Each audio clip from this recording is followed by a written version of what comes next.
राधे राधे। अगर मैं ठीक से ऑडिबल विजिबल हूं तो कोई प्लीज कंफर्म करे। Okay, thank you everyone. ठीक है, तो आप सभी का बहुत बहुत स्वागत है आज के इस पावर ऑफ थॉट्स, विचारों की शक्ति से जीवन परिवर्तन इस सत्र में। तो जैसे कि आप लोग जानते हैं ये power point presentation based program है। तो आज ये दूसरा सत्र है। तो हम लोग यहाँ से आपको आज की स्लाइड शेयर करेंगे जो आप अपने डिवाइस स्क्रीन पर थ्रू आउट द सेशन देख पाएंगे। और लास्ट में आपको क्वेश्चन आंसर के लिए भी चांस दिया जाएगा और बीच बीच में भी हम इंटरेक्शंस के लिए सबके माइक्स ओपन करेंगे। ठीक है, तो आप लोग बिल्कुल ही फोकस्ड माइंड से ये सारा कुछ अटेंड करेंगे तो आप मैक्सिमम बेनिफिट लेकर यहाँ से जाएंगे, ऐसा मेरा पूरा विश्वास है। क्योंकि स्वामी जी की ये जो पुस्तक है, जैसे कि अभी आपने इंट्रो वीडियो में देखा, उतनी पावरफुल पुस्तक है। और ये बुक हमारी ही जो दी मोस्ट पावरफुल एनर्जी है उसी को हार्नेस करने के लिए लिखी गई है। ठीक है, तो इसलिए हमें मैक्सिमम बेनिफिट यहाँ से लेकर जाना है। ठीक, ऑल राइट। तो आज का कंटेंट मैं आपको शेयर करना चाहूंगा यहाँ से।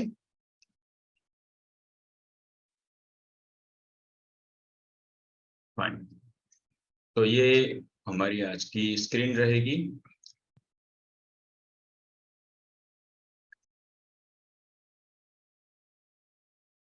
ये जो सत्र है ये जेके ऑफ इंडिया की विशेष प्रस्तुति है। हमारे पूज्य स्वामी जी, स्वामी मुकुंदानंद जी की जो ये जीव कल्याण की जो भारत की विंग है उसे हम जेके ऑफ इंडिया कहते हैं।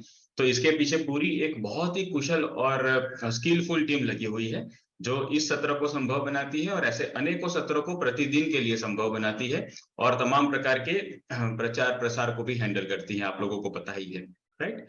तो मैं संपूर्ण जेके ऑफ इंडिया की टीम का हृदयपूर्वक आभारी हूँ कि उनके अथक प्रयास से आज हमें ये अवसर मिला है कि हम कुछ इतनी सुंदर पुस्तक के ऊपर कुछ एक चर्चा कर पाएंगे।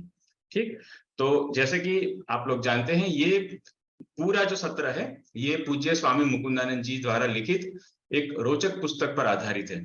और ये पूरी जो सीरीज है कोर्स की ये 21 सत्रों तक चलेगी और इसमें आप सभी लोगों का फिर से हार्दिक स्वागत है। और ये जो पुस्तक है वो है the power of thoughts, right. तो आज का ये हमारा सेशन रहेगा उसका दूसरा, सेशन नंबर 2, राइट। तो 2 of 21। तो अब हम शुरू करते हैं सत्र को। ऑलराइट,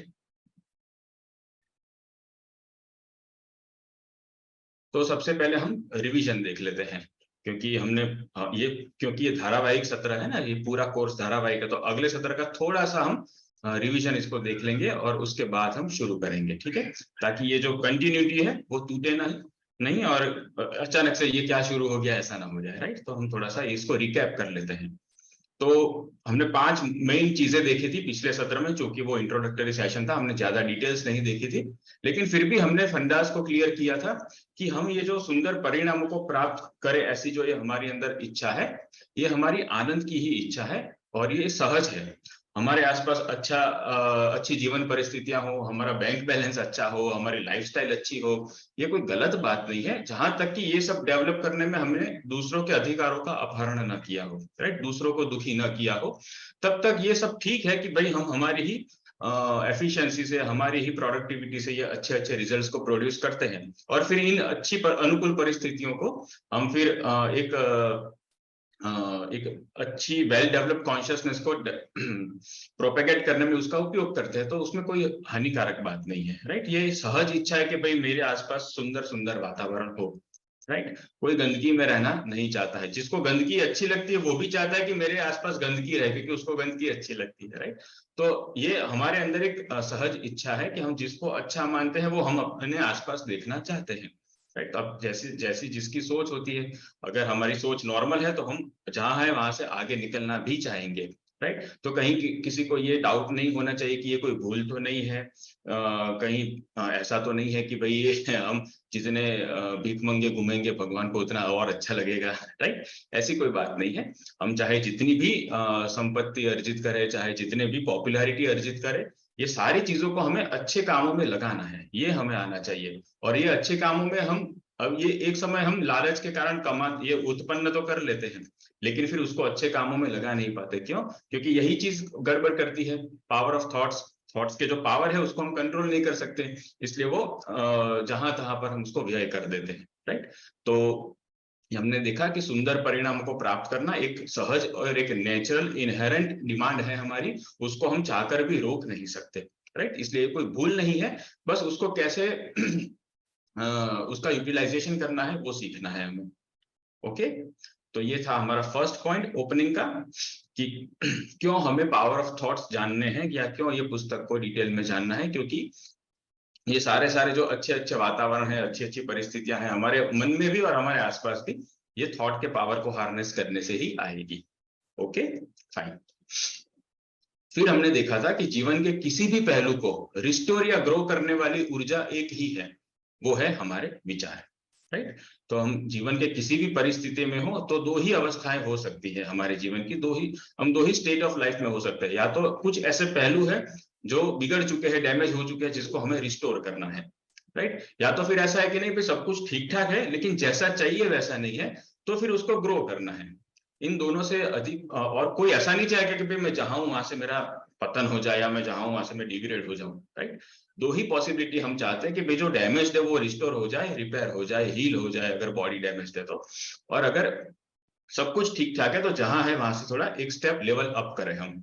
तो ये सारी जो बातें हैं ये विचारों से होती है, क्योंकि ये एकमात्र ऐसी ऊर्जा है, ये ऐसी एक एनर्जी है हमारे अंदर जो बिगड़े को सुधार सकती है और सुधरे हुए को निखार सकती है, राइट।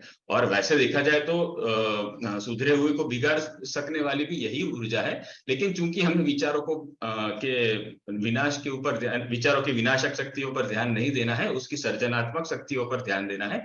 इसलिए यहाँ पर हम यही चर्चाएं करेंगे कि भाई जो कुछ डैमेज हुआ है वो हम हमारी ही एनर्जी से, हमारे ही थॉट एनर्जी से कैसे उसको रिस्टोर कर सकते हैं और फिर उसको up to the mark grow कर सकते हैं, राइट। इसलिए ये पुस्तक पढ़ना, समझना और उसे जीवन में इंप्लीमेंट करना बहुत आवश्यक है। फाइन, आगे देखते हैं। फिर हमने देखा था कि ये जो हमारा मन है जहां से विचार उत्पन्न होते हैं, ये एक ट्रांसमीटर भी है और एक रिसीवर भी है, राइट। जैसे हमारे मोबाइल फोन में होते ट्रांसमीटर भी होते हैं और रिसीवर भी होते हैं।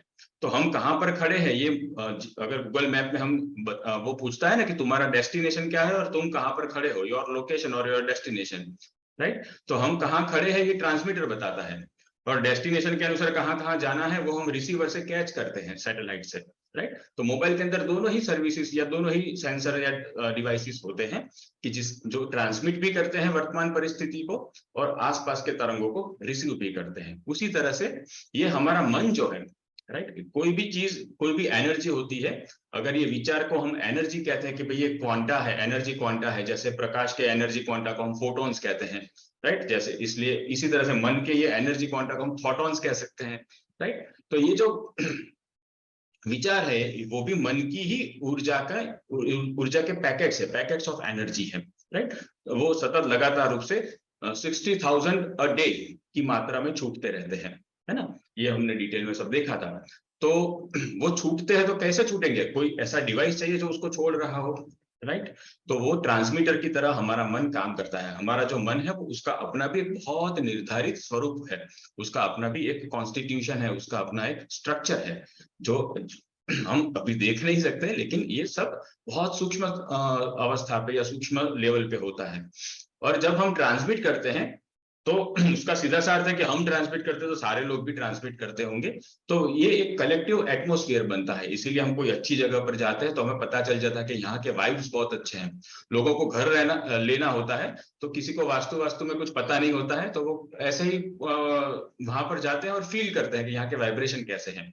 उनको फील होता है कि हाँ अच्छे वाइब्रेशन है तो हम घर खरीद सकते हैं, अच्छे वाइब्रेशन है तो यहाँ पर ऑफिस ले सकते हैं, इत्यादि जो कुछ भी करना है, राइट। तो ये हमें पता कैसे चल रहा है कि वाइब्स बहुत अच्छे हैं, राइट। ऐसे कोई एसएमएस तो आता नहीं हम जहाँ खड़े हो वहां पर, लेकिन हमारा जो मन है वो उसको रिसीव करता है, वो आसपास के वाइब्रेशंस को।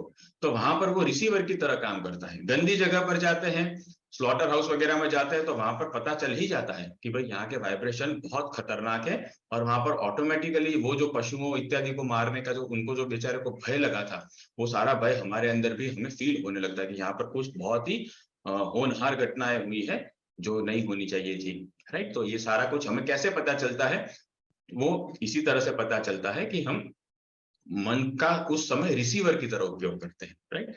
तो एक ही डिवाइस है जो ट्रांसमीटर भी बनता है और रिसीवर भी बनता है, इसीलिए हम संग से प्रभावित हो जाते हैं। दुष्ट के संग में होते हैं तो पता चल जाता है, संतों के संग में होते हैं तो भी पता चल जाता है, राइट। तो अच्छे वाइब्स हो या नेगेटिव वाइब्स हो, ये हमें हमारे मन के कारण पता चलता है। हम कॉन्शियस बीइंग है, तो कॉन्शियस बीइंग होने के नाते हमारे आसपास तमाम प्रकार की मैकेनिज्म को सेट किया गया है, राइट। तब जाकर ये कॉन्शियस मैकेनिज्म अपने आप को एक्सप्रेस कर सकती है। तो उसी के पार्ट ऑफ मैकेनिज्म में आता है ये हमारा मन, जो ट्रांसमीटर और रिसीवर की तरह काम करता है। और इसका मेन काम क्या है, ट्रांसमीटर की तरह वो थॉट एनर्जी को ट्रांसमिट करता है, और रिसीवर में भी ये वही करता है। इसको विचारों के अतिरिक्त और कुछ नहीं आता है, ये छोड़ता भी विचार है और पकड़ता भी विचार ही है।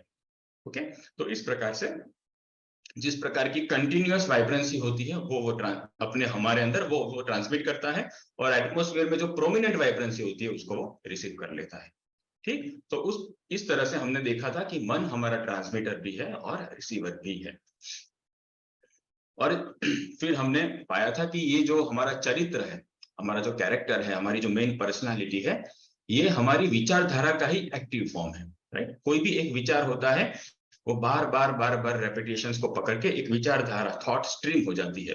तो जैसे मान लो एक विचार है, वो अपने आप में एनर्जी पैकेट है, क्वांटा है, राइट। तो विचारधारा तो कितनी बड़ी एनर्जी स्ट्रीम हो जाएगी, है ना। तो कोई भी एनर्जी होती है वो अपने आप को एक्सप्रेस करना चाहती है, ये हम सबको पता है, राइट। तो ये हमारी जो विचारधारा है वो अपने आप को शरीर के माध्यम से एक्सप्रेस करना चाहती है। तो जैसी विचारधारा होती है उस प्रकार के हमारे शरीर के इंद्रियों का वर्क होता है, और उस प्रकार के एनवायरनमेंट में हम जाते हैं, पैरों को लेकर या पूरे पैरों के माध्यम से पूरे बॉडी को लेकर इत्यादि। तो ये सारा कुछ थॉट स्ट्रीम के अंदर कोडिंग होता है, या उसके अंदर कमांड लाइंस होती है कि ये थॉट स्ट्रीम अभी प्रोमिनेंट है तो उसके रिगार्डिंग ऐसा करो, ऐसा करो, ऐसा करो, ऐसा करो, ऐसा करो, पूरा वो प्रोग्राम सेट होता है उसके अंदर। ओके, उसके विषय में हम आगे भी देखेंगे कि किस तरह से उसको हमें रिवर्स इंजीनियरिंग करके अंडू करना है और हमारी फेवर में डालना है, ये सब देखेंगे। लेकिन जब कोई एक थॉट स्ट्रीम बार बार एक ही प्रकार के एक्सप्रेशन को एग्जिबिट करती है बॉडी के माध्यम से, तो फिर वो हमारा चरित्र बन जाता है, राइट। एक आध दो तीन बार ठीक है कि भाई मिस्टेक हो गई, पता नहीं था, चलो ठीक है, लेकिन पता होने के बाद भी बार बार करते हैं, तो जैसे कहा जाता है ना कि repeated mistake is a conscious decision. तो अगर हम बार बार मिस्टेक को रिपीट करते हैं तो फिर वो मिस्टेक नहीं है, that is a decision.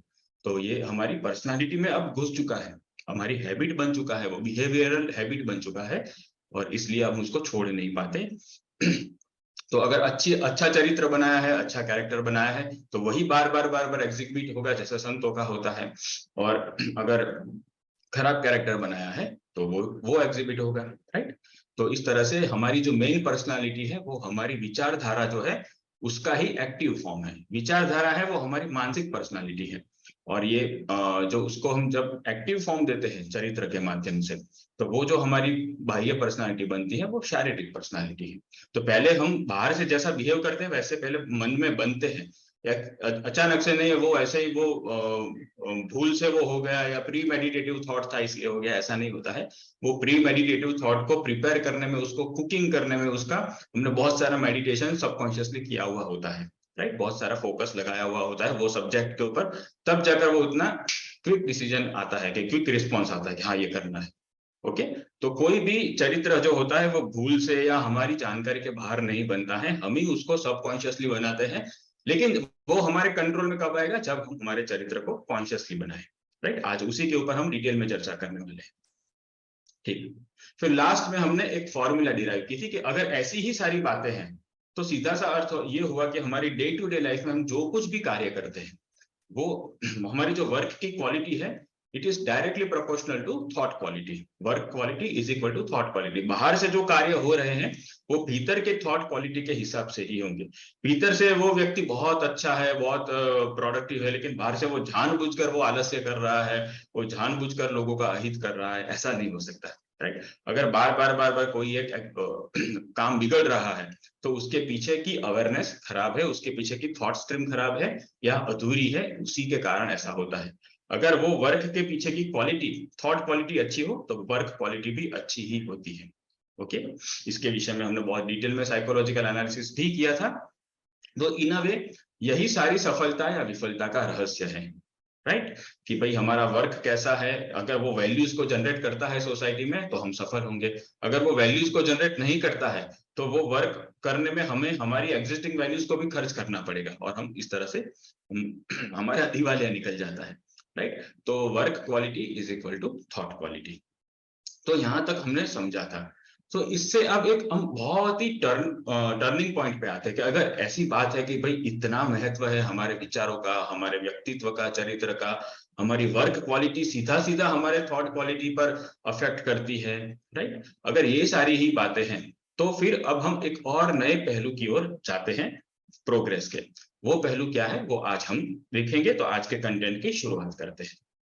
Okay, तो ये हमें अटेंशन देने वाली बात है, क्योंकि इस पर हम इसको हमने अनअटेंडेड छोड़ दिया है, और चूंकि ये पहलू को हमने अनअटेंडेड छोड़ दिया है इसलिए हम इसको समझ नहीं पाते हैं। तो यहाँ पर हमें अटेंशन देने की बात है कि भाई अगर इतनी इतनी बातें हैं थॉट्स रिलेटेड, तो अब क्या, राइट?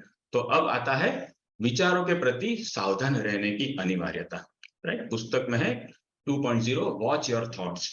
ओके, स्वामी जी की पुस्तक में, इंग्लिश पुस्तक में है वॉच योर थॉट्स, उसका हम यहाँ पर समझेंगे विचारों के प्रति सावधान रहने की अनिवार्यता। तो अब ये जैसे हमने कहा कि जब भी हम कोई बड़े टर्निंग पॉइंट पे जाएंगे तो लोगों के भी एक्सपीरियंसेस को साथ में लेकर जाएंगे, और आप लोगों से भी प्रतिभाव जानेंगे कि आप लोगों को क्यों लगता है कि भाई ऐसा होना चाहिए या वैसा होना चाहिए। तो ये स्लाइड भी एक डिस्कशन स्लाइड है, उसके बाद फिर हम उसको समराइज भी करेंगे। तो अब आप लोग अपने अपने हैंड रेस्ट कर सकते हैं जूम बटन के माध्यम से, और आप लोग बता सकते हैं कि क्या आपको ऐसा लगता है कि विचारों के प्रति हमें सावधान रहने की अनिवार्यता है, विचारों के प्रति हमें अलर्ट रहने की आवश्यकता है, राइट? अगर है तो कैसे रहा जाए, वैसे उसमें आपका क्या विचार है?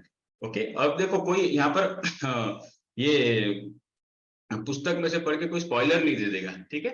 आपको अपना मौलिक विचार देना है, स्वामी जी ने ऐसा लिखा है, इसमें ऐसा लिखा है, वो तो सब हम आगे पढ़ने ही वाले हैं, इसको समझने ही वाले हैं। लेकिन आपके व्यक्तिगत, अभी तक के व्यक्तिगत जीवन से आपका क्या अनुभव प्राप्त हुआ है, आपको वो अपने आप को अभिव्यक्त करना है यहाँ पर, ठीक है? तो अब सब लोग हैंड रेस्ट कर लीजिए, हम लोग इस ये विचारों के प्रति सावधान रहने की जो आवश्यकता है उस पर थोड़ी पहले चर्चा विमर्श कर लेते हैं। ऑलराइट, यस अनन्या, आप बता सकते हैं। राधे राधे भैया। राधे राधे। विचारों के प्रति सावधान रहने की अनिवार्यता है, जो कि मैं रहती भी हूँ। लाइक मुझे आलस आता है एक्चुअली जब वर्क फ्रॉम होम चलता है तो, बट मुझे पता है कि मुझे आलस नहीं करना है, बट वो विचार तो मुझे अपना रीड करती हूँ, बट मुझे जो फील होता है कि नहीं मुझे अभी बहुत जरूरी है इस समय रेस्ट लेना, तो उसको हम कैसे काउंटर करें? उसको कैसे हम कैसे काउंटर करें, क्योंकि बॉडी हमारी कह रही है कि आपको अभी लेटना ही लेटना है, और हम अपने माइंड को समझाए नहीं है मुझे अभी काम करना है। Correct correct. तो हम कैसे उसको काउंटर कर सकते हैं, कैसे मैनेज कर सकते हैं? उसको मैनेज करने के लिए ही आज का पूरा सत्र है, ठीक है? वो हम आगे देखेंगे। तो ठीक है, तो आपने जो बताया कि अभी ऐसी कोई प्रैक्टिकल परिस्थिति आती है जहां पर हमें विचारों को कंट्रोल करने की या विचारों के प्रति अलर्ट रहने की आवश्यकता होती है। तो यहाँ पर एक पूछने का दूसरा तरीका ये भी है कि अगर विचारों के प्रति हम सावधान नहीं रहे तो क्या क्या हमें नुकसान हो सकते हैं, क्या क्या हमें लॉसेस हो सकते हैं, डैमेजेस हो सकते हैं। अभिषेक सिंह जी से सुनते हैं। राधे राधे भैया। राधे राधे भैया। जी। विचारों के प्रति सावधान रहने की अनिवार्यता तो है, अवश्य रूप से है। कि देखिए, जब कोई विचार हमारे अंदर उत्पन्न होते हैं तो एक विचारों का एक वेग होता है, जैसे काम का एक वेग होता है, क्रोध का एक वेग होता है। तो अगर विचारों को अगर जैसे कोई गलत विचार आपके अंदर उत्पन्न हुए, और उसी अगर आप अपने विचारों को वॉच नहीं कर रहे हैं, उनको ऑब्जर्व नहीं कर रहे हैं, तो विचारों का जो है, विचार से विचारों का वेग बनने में बहुत समय नहीं लगता है। और जब विचारों का वेग बन जाता है तो फिर मन बुद्धि के कंट्रोल में नहीं रह पाता है, तो बुद्धि भी मन के साथ जो है बह जाती है। तो ये इसीलिए विचारों के प्रति सावधान रहने की अनिवार्यता। और जितने भी मेरी राय में तो जितने भी हम गलतियां करते हैं या लापरवाही करते हैं या नामापराध भी करते हैं, वो भी इसी विचारों के प्रति असावधान रहने के कारण ही करते हैं। बिल्कुल। और इससे इससे जो है बचने का तो मेरी राय में तो भाई तो बिना साधना के तो ये तो आप अपने विचारों को वॉच करना ये भी बहुत मुश्किल है, क्योंकि जनरली हम अपने, क्योंकि जो व्यक्ति साधना नहीं करता वो तो अपने आप को अपने मन से ही एसोसिएट करता है। वो यही सोचता है कि मेरा मन जो सोच रहा है वही मैं हूँ करके। अपने आप को मन से डिसोसिएट करने के लिए अपनी साधना में परिपक्वता लाना, इससे अतिरिक्त और कोई उपाय शायद हो भी सकता है या नहीं भी हो सकता है, बट मुझे नहीं मालूम। सो मेरा तो यही ख्याल है। राधे राधे भैया। वेरी नाइस भैया, वेरी नाइस, राधे राधे। बहुत खूब। आपने जो कहा कि विचारों को वेग पकड़ने में, उसको मोमेंटम क्रिएट करने में देर नहीं लगती। जैसे हमने पिछले सत्र में भी देखा था कि एक ही प्रकार के विचार को अगर बार बार प्रायोरिटी या प्रेफरेंसेस दिए जाए तो वो अपने ही, वो मैग्नेटिक नेचर के होते हैं। वो अपनी ही जाति के, अपनी ही कैटेगरी के बाकी और विचारों को जोड़ते जोड़ते इतनी लंबी स्टोरी बना देंगे कि आपको लगेगा कि अरे ये कहाँ से शुरू हुआ था और आधा घंटा कहाँ बीत गया और भेजा फ्राई हो गया वो अलग से, राइट। तो इस प्रकार से ये एक ऐसी एनर्जी है हमारे अंदर जो अभी जहां मन जाए वहां छूट रही है, इसलिए ये प्रॉब्लम हो रही है ना। तो इसीलिए एक तो इसको कंट्रोल करना है, वरना जैसे आपने कहा कि ये मन बुद्धि को बहा देते हैं और फिर उठपटांग डिसीजंस ले लेते हैं हम हर जगह पर, संसार में भी, परमार्थ में भी, हर जगह, राइट। हाँ उर्वी, आप कह सकते हैं। राधे राधे। एक्चुअली मेरा इस पे एक छोटा सा एक्सपीरियंस है कि पहले एक्चुअली जैसे ह्यूमिलिटी को स्वामी जी बोलते हैं ना, हम नेगेटिविटी में ले जाते हैं, हम पतित है करके नेगेटिव फील करने लगते हैं। तो मेरे साथ वो प्रॉब्लम थी, हमेशा नेगेटिव नेगेटिव फील होता था। पर उसके बाद स्वामी जी ने समझाया था, फिर मुझे रियलाइज़ हुआ कि नेगेटिविटी ये सही नहीं है। तो उसके लिए मैंने डेलिबरेटली अपने थॉट्स को वॉच किया कि ये थॉट मेरे को ग्रोथ में हेल्प करेगा और ये नहीं करेगा। फिर ग्रैटिट्यूड का थॉट डेवलप करने की कोशिश की, तो कुछ थॉट्स मैंने जो मेरे को सच में ऐसे ग्रेटफुल फील करवाते थे, उनको नोट डाउन कर लिया। अब मैं ये ट्राई करती हूँ कि मैं उन्हीं को रोज़ रीड करूँ और उन्हीं को पूरे दिन अपने माइंड में चलाती हूँ। तो उसकी वजह से नेगेटिविटी तो काफ़ी मतलब ना के बराबर हो गई, थोड़ी बहुत आती है तो मैं फिर से वो थॉट्स ले आती हूँ, तो नेगेटिविटी उससे पूरी कट हो जाती है। तो अभी मतलब इन प्रोसेस है और रियलाइज़ेशन और डीप धीरे-धीरे होगी, बट फिर भी इस चीज़ से मेरे को काफ़ी हेल्प मिली, तो मुझे बस ये शेयर करना था। Thank you, Radhe Radhe. Radhe Radhe, thank you for sharing your nice experience. तो जैसे उर्वी ने कहा कि भाई हम अपने आप को जैसे फॉलन सोल मानते हैं, जब हम स्पिरिचुअलिटी में आगे बढ़ते हैं तो फिर हम अपने आप को उस तरह से डिफाइन कर देते हैं, राइट। हमें अपने आप को एग्जामिन करना है कि कहीं मैं फॉलन सोल तो नहीं हो रहा या नहीं हो रही, राइट। ऐसा नहीं कि भाई अब मैं तो पतित ही हूँ, मैं तो गया बीता ही हूँ, अब मुझसे क्या ही होगा, राइट। तो ये ऐसे विचारों के प्रति अगर हम प्रेफरेंसेस दे देते हैं तो फिर उसी प्रकार की फॉलन एक्टिविटीज ही हमसे होती है, राइट। हम फॉलन सोल है, ये जागृति के लिए है और बर्बादी के लिए नहीं है, ये जो कहा जाता है वो, राइट। तो ये हमें विचारों के प्रति, विचारों की दिशा को मोड़ के, जैसे उर्वी जी ने कहा कि उन्होंने ग्रेटिट्यूड की और उसको मोड़ दिया, तो इस तरह से मोड़ कर भी हम उसके प्रति सावधान हो सकते हैं और उसकी जो काउंटर इफेक्ट है उसको अनडू कर सकते हैं। ठीक, ओके। अब लास्ट में भावना जी को अनम्यूट करेंगे, फिर हम इसको समराइज करेंगे स्लाइड को। राधे राधे भैया, आवाज आ रही है? हाँ, मैं भी वही, मतलब मेरा भी वही विचार था, जैसे कि हम लोग संसार में, मतलब जैसे महाराज जी कहते हैं कि मतलब आध्यात्म विचार ही लाना है हमें हमेशा, मतलब संसार के कभी ऐसे खाली बैठे तो भी ऐसा विचार आ जाता है, तो हमको मैं तुरंत वो तत्व ज्ञान मतलब कुछ याद करके, हाँ ऐसे ही करना है, अरे हम शरीर के लिए क्यों इतना हम लोग इतना करते हैं, तो थोड़ा आत्मा के लिए मतलब उसके लिए हमें स्पिरिचुअल होना है, अरे हमको इस मार्ग में नहीं जाना, इस मार्ग में जाना है, ऐसे करके करके हम लोग फिर उसको ऐसे लाने के लिए कोशिश करते रहते हैं। मतलब वो उससे बहुत मतलब फायदा मिलता है तुरंत ही। मैं जैसे महाराज जी कहते हैं कि एक आग लग गई किचन में, कुछ ऐसे दबा दो उसको, तुरंत ही वो बुझ जाएगा। फिर वो नहीं तो आप पूरा आपका शरीर जल जाएगा, आपको पता भी नहीं चलेगा, विचार में आप ऐसे घुस सकते हैं। तो इससे वो एक माइंड में आ जाता है, तो हम उसको उसी टाइम रोक के फिर हम उसको डाइवर्ट कर देते हैं भैया। थोड़ा ऐसे हेल्प होता है बहुत सारा। थैंक यू भैया। राधे राधे। बहुत अच्छी बात कही आपने कि वो जो जैसे, हाँ महाराज जी जैसे वो एग्जांपल देते हैं कि वो गृहिणी है जो हाउस वाइफ है, वो किचन में कुछ कार्य कर रही है, तो उसकी साड़ी पर कुछ चिंगारियां गिरी और वो साड़ी ने धीरे धीरे आग पकड़ना शुरू किया, तो वो देखती नहीं है कि वो वाली डिजाइन तक ये आग जाती है या नहीं जाती है, वो तुरंत ही जहां पर भी आग लगी है वो तुरंत ही उसको दबा देती है, राइट। तो ठीक उसी तरह से जब भी हमें पता चले कि ये कोई हानिकारक विचार आ रहे हैं जिसके कारण मैं भूतकाल में भी बहुत कुछ सफर कर चुका हूँ या कर चुकी हूँ, तो तुरंत ही उसको हमें रोक देना है, राइट। तो ये भी एक अच्छी बात है। तो ये विचारों की प्रति सावधान रहने की अनिवार्यता से ही जुड़ा हुआ ये उपाय है, राइट। तो बहुत सुंदर सब लोगों का पार्टिसिपेशन रहा और सबने अपनी अपनी बहुत अच्छी अच्छी अवेयरनेसेस और अपने अच्छे अच्छे एक्सपीरियंसेस भी शेयर किए, और ऑडियंस की क्वालिटी को देखकर मुझे भी बहुत खुशी होती है। Thank you very much for participating.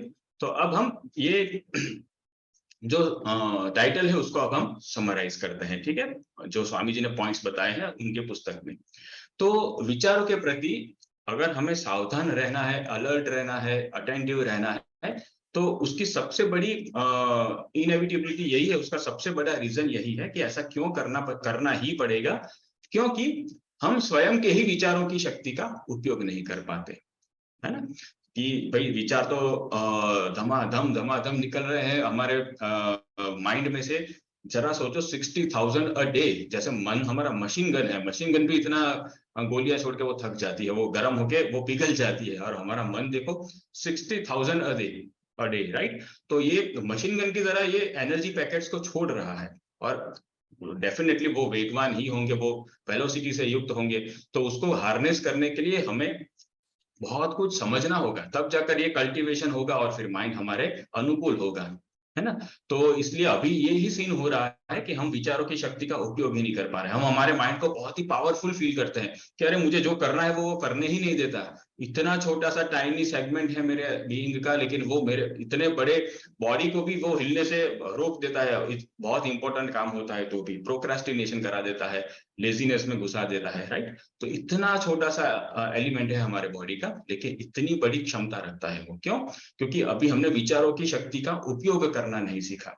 इसीलिए विचारों के प्रति सावधान होना है कि ये हमें और बर्बादी की ओर ले जा रहे हैं या अब हमें आबादी की ओर ले जा रहे हैं, राइट, निष्फलता की ओर ले जा रहे हैं या अब हमको ग्रोथ की ओर ले जा रहे हैं, सफलता की ओर ले जा रहे हैं। तो सबसे बड़ी अनिवार्यता यही है कि विचारों की शक्ति का सदुपयोग करना है। ऐसे ही बस माइंड से एनर्जी निकल गई और वो सब डिसिपेट हो गया, सब फैल गया, डिस्क्रीट एनर्जी सारी सब जगह फैल गई, ऐसा नहीं करना है हमें, है ना। इसलिए हमें ये सारी एनर्जी को हार्नेस करना है, एकजुट करना है, और एकजुट करके हमें उसको प्रॉपर चैनल में फोकस करना है। इसलिए हमें विचारों के प्रति सावधान होने की अनिवार्यता है। इसलिए यहाँ पर टाइटल में कहा वॉच योर थॉट्स, उसके प्रति सावधान रहो। जैसे वॉच योर थॉट्स, जैसे एक वॉचमैन होता है, तो वो क्या करता है, जो भी आता जाता है सोसाइटी में उसके प्रति वो सावधान रहता है कि भाई अपना आदमी है या बाहर वाला है। बाहर वाला है तो चलो एप्लीकेशन में उसका फोटो वोटो लेके उसके एंट्री डलवाओ, अगर अपना आदमी है और व्हीकल अगर स्टिकर वाला है तो उसको अंदर जाने दो। तो वो वॉचफुल होता है ना, सोसाइटी में कौन से लोग आते जाते हैं। ठीक उसी तरह से हमें माइंड के प्रति वॉचफुल रहना है कि हमारा माइंड कौन से थॉट्स को एब्जॉर्ब कर रहा है और उसको प्रेफरेंसेस दे रहा है, या वो अपने अंदर से कैसे कैसे थॉट्स को छोड़ रहा है, राइट। तो ये वॉचफुलनेस के लिए यहाँ पर स्वामी जी ने कहा वॉच योर थॉट्स, राइट। अब ये जब हमें पता चला कि विचार इतनी बड़ी रिस्टोरिंग और हीलिंग एनर्जी है और फिर भी हमारे काम नहीं आ रही है, तो दैट मीन्स कि now it is the prime necessity कि we start to watch our thoughts. हम अपने विचारों के प्रति सावधान रहना शुरू करें ताकि उसकी शक्तियों का उपयोग कर सके। लेकिन उसका हम उपयोग नहीं कर पाते, उसके 4 मेन रीजन है जो हमें समझने हैं, ठीक। ये शक्तियों का उपयोग नहीं कर पाते क्योंकि सबसे पहला रीजन है कि हमें विचारों की संख्या पर कोई नियंत्रण नहीं है। रोज के हजारों ऐसे अननेसेसरी थॉट्स निकलते ही रहते हैं। हमारे पास ऐसे कोई स्विच नहीं कि भाई इसको बंद करो, भाई ये थॉट्स अब नहीं चाहिए, है ना। कोई माइंड में कोई छोटी सी 30 सेकंड्स की कोई रील भी देख ली हो और उसमें बैकग्राउंड में जो म्यूजिक है वो भी पूरा दिन फिर बजता रहता है हमारे माइंड में, है। कोई गिर जाता है तो भी वही म्यूजिक बजता है, राइट। तो ऐसा बंटा ढार हो जाता है जो माइंड पर चीज एक बार चढ़ जाती है। तो इसलिए ये विचारों की जो संख्या है उस पर कोई नियंत्रण नहीं है, वो बस अपने अपने ही हिसाब से वो अपनी संख्या डिसाइड करते हैं, अपने नंबर्स डिसाइड करते हैं कि भाई आज हम 40,000 निकलेंगे, आज हम 45,000 निकलेंगे, जबकि आवश्यकता होती है 800,000 विचारों से अधिक आवश्यकता नहीं होती है एक दिन को पूरा करने के लिए, वो भी बहुत है वैसे देखा जाए तो। लेकिन बढ़िया से आराम से सबके साथ घुल मिल के भी अगर हमें एक दिन को पसार करना है तो 800 से 1000 विचार तो बहुत हो गए, 60,000 की क्या ही जरूरत है ना। तो कितना सारा वेस्ट हो रहा है। तो वो ये संख्या पर हमारा कोई नियंत्रण नहीं है, इसीलिए ये सारी एनर्जी जो है वो डिसिपेट हो जाती है, वो बिखर जाती है। दूसरा रीजन ये है शक्ति का उपयोग नहीं कर पाने का कि विचारों की जो आवृत्ति है, उसके जो रेपिटेशन है, उसकी जो साइकिल्स है, उस पर हमारा कोई नियंत्रण नहीं है। चलो विचारों की संख्या पर तो नियंत्रण नहीं है, लेकिन एटलीस्ट वैसे ही विचार उत्पन्न हो जो हम चाहते हैं, ऐसा तो है नहीं, राइट। और अननेसेसरी थॉट्स की भी आवृत्तियां होती रहती है, उसकी रिपीटेटिंग साइकिल्स चलती रहती है। कोई एक थॉट बार बार बार बार बार बार बार बार घूमता ही रहता है, पता है कि भाई इससे कुछ अब निकलने वाला नहीं है, कोई सार नहीं है, फिर भी वो चलता ही रहता है, चलता ही रहता है, राइट। तो वो एक थॉट भी अनेक बार रिपीट होता है, अनेक थॉट तो है ही है, उसमें भी एक थॉट अनेक बार रिपीट होता है। सोचो क्या बुरा हाल होता होगा भीतर से हमारा, है ना। तो ये उसकी फ्रीक्वेंसी जो है वो फ्रीक्वेंटली होते रहते हैं, same kind of thought is occurring frequently, on and on, on and on. उसके बाद है विचारों की क्वालिटी पर कोई नियंत्रण नहीं है, राइट। विचारों की जो गुणवत्ता है, उसकी जो क्वालिटी है, कैसे भी अंड बंड ऊट पटांग पता नहीं कहाँ से कोई विचार आ जाता है और फिर वो क्वालिटी को हम नियंत्रित नहीं कर सकते, है ना। तो ये क्वालिटी है। साधना करने बैठते हैं तो भी पता नहीं कैसे कैसे थॉट्स लोगों को आने लगते हैं, और अगर कुछ अच्छा काम करने जाते हैं, कोई नया बाइक लेने जाता है, अपने सपनों की गाड़ी लेने जाता है, तो भी उसको लगता है कह रहे यार आज पहला दिन है, कहीं मैं उसको रिबन बांधी हुई गाड़ी को लेकर आऊंगा, कोई ठोक देगा तो पूरे डेंट लग जाएगा, पहले दिन ही वो क्रैश ना हो जाए, राइट। तो ऐसे तमाम प्रकार के वो अननेसेसरी थॉट्स आते रहते हैं जिसकी क्वालिटी में कोई दम नहीं होता, और 99% तो वैसा कुछ कभी जीवन में घटित भी नहीं होता है, फिर भी वो आते रहते हैं, राइट। तो इस तरह से हम परेशान होते हैं और विचारों की शक्ति का उपयोग नहीं हो पाता है, राइट। और चौथी बात है कि विचारों की एकाग्रता पर कोई नियंत्रण नहीं है, उसकी जो हम उस पर जो जितना हम फोकस करना चाहे, चलो भाई कभी लक बाय चांस कोई अच्छा विचार आ भी गया, राइट, तो उस पर उसको हम जितना चाहे उतना मेंटेन नहीं कर सकते। बहुत कुछ अच्छा भीतर से पॉजिटिव वेव आया है तो हमने वो काम शुरू तो किया, लेकिन फिर से वो डाउन हो जाता है, राइट, एनर्जी पूरी डाउन हो जाती है। ऐसा नहीं कि नहीं ये पॉजिटिव वेव आया है तो अब इसके ऊपर मैं फुल फोकस्ड रहूं और इसको जब तक ये अपने अंजाम तक नहीं पहुंचा, जब तक ये परिणाम ही नहीं हो जाता तब तक मैं टिका रहूं या टिकी रहूं, ऐसा नहीं होता है। थोड़ा सा उसको शुरू किया, वो जो भीतर से वेग आया था उसके बाद फिर वो डिस्ट्रैक्शन की ओर ले जाता है, तो हमारा फोकस नहीं रह पाता है, राइट। तो ये 4 प्रमुख कारण हैं कि एक तो हम उसकी संख्या पर कंट्रोल नहीं कर सकते, दूसरा उसकी आवृत्ति पर कंट्रोल नहीं कर सकते, बार बार रिपीट होते रहते हैं, और तीसरा उसकी क्वालिटी को हम कंट्रोल नहीं कर सकते, जैसे चाहे वैसे विचार नहीं उत्पन्न कर सकते। संख्या माने जितने चाहे वैसे, आवृत्ति माने जितनी बार चाहे उतनी बार, क्वालिटी माने जैसे चाहे वैसे, और विचार की एकाग्रता माने जिस पर चाहे उस पर एकाग्र नहीं हो सकते। तो ये 4 प्रकार से हम पराधीन हैं, 4 प्रकार से हम हेल्पलेस हैं यहाँ पर हमारे माइंड के प्रति। इसलिए हम बार बार ऑलमोस्ट हमें डेली डिफीट ही मिलती है हमारे मन से, और कुछ नहीं मिलता है, राइट। जैसे हमारे संतों ने कहा, शंकराचार्य जी ने, जगत जीतम के ना मनो ही है ना, कि किसने पूरे जगत को जीत लिया, जिसने अपने मन को जीत लिया। अब ये मन हमें ये डेली बेसिस पर 4 प्रकार की मशीन गन से हमारे ऊपर वार करता है, राइट। वो अधाधुंध संख्या भेजता है, रिपीटेडली भेजता रहता है, थर्ड क्लास क्वालिटी के थॉट्स भेजते रहता है, और बिल्कुल भी अच्छे थॉट्स पर हमें फोकस नहीं करने देता, बार बार डिस्ट्रैक्ट करता रहता है। तो वैसे भी अब हम विचारों की शक्ति का क्या ही उपयोग करिए, ऐसा लगता है कि ये शक्तियां ही हमारा उपयोग कर रही है ना, हमारे अस्तित्व का, हमारी आत्मा की एनर्जी का इत्यादि। तो यहाँ पर विचार अभी हमारे स्वामी है, हमें विचारों का स्वामी होना है। तो ये 4 जो मेन डिफीट है, ये 4 डिफीट्स के कारण ही, इन्हीं अनियंत्रणों के कारण हमें फेलियर मिलती है। हम संसार में फेलियर के पीछे तमाम प्रकार की पुस्तकें पढ़ ले, तमाम प्रकार के सेल्फ हेल्प बुक्स पढ़ ले, पूरी लाइब्रेरी बसा ले घर में सेल्फ हेल्प बुक्स की, हजारों ऑथर्स की, लेकिन उनमें ये 4 बातें ही आएगी। कोई कहेगा कि अपने विचारों को कम करो, कोई कहेगा अपने विचारों को लेस फ्रिक्वेंट करो, कोई कहेगा अपने विचारों को की जो क्वालिटी है उसको सुधारो, कोई कहेगा कि अपने फोकस को बढ़ाओ, अपने अटेंशन को बढ़ाओ, अपने अटेंशन स्पान को बढ़ा करो, राइट? ऐसा लोग आजकल कहते हैं। तो मोटिवेशनल स्पीकर्स की अटेंशन स्पान को बढ़ाना है इत्यादि। जैसे वो कंप्यूटर में कैशे मेमोरी होती है ना, वैसे आप अपनी अटेंशन स्पान को बढ़ाओ। तो ये सारी चीजें ही है, ये 4 के अतिरिक्त और कोई सेल्फ हेल्प नहीं हो सकती है हमारे लिए, अगर हमें मन को कंट्रोल में करना है तो, राइट? तो इसलिए विचारों को कंट्रोल करने की, उसके प्रति सावधान रहने की अनिवार्यता है, क्योंकि वो हमें शक्ति का सदुपयोग नहीं करने देते, और इस तरह से 4 प्रकार से हमें डेली बेसिस पर वो पराजित करते रहते हैं, हमें मार देते रहते हैं, राइट? ठीक, इसलिए ये अनिवार्यता आई। तो अब क्या किया जाए? तो ये इतना सारा कुछ हमारे पास, इतने हम सफर कर रहे हैं, इतना हम झेल रहे हैं डेली बेसिस पर, तो क्यों हम सुधरते नहीं है, राइट? तो कुछ ऐसा फंडामेंटल रीजन तो होना चाहिए कि जिसके कारण ये जानते हुए भी हम इसको करेक्ट नहीं कर रहे हैं।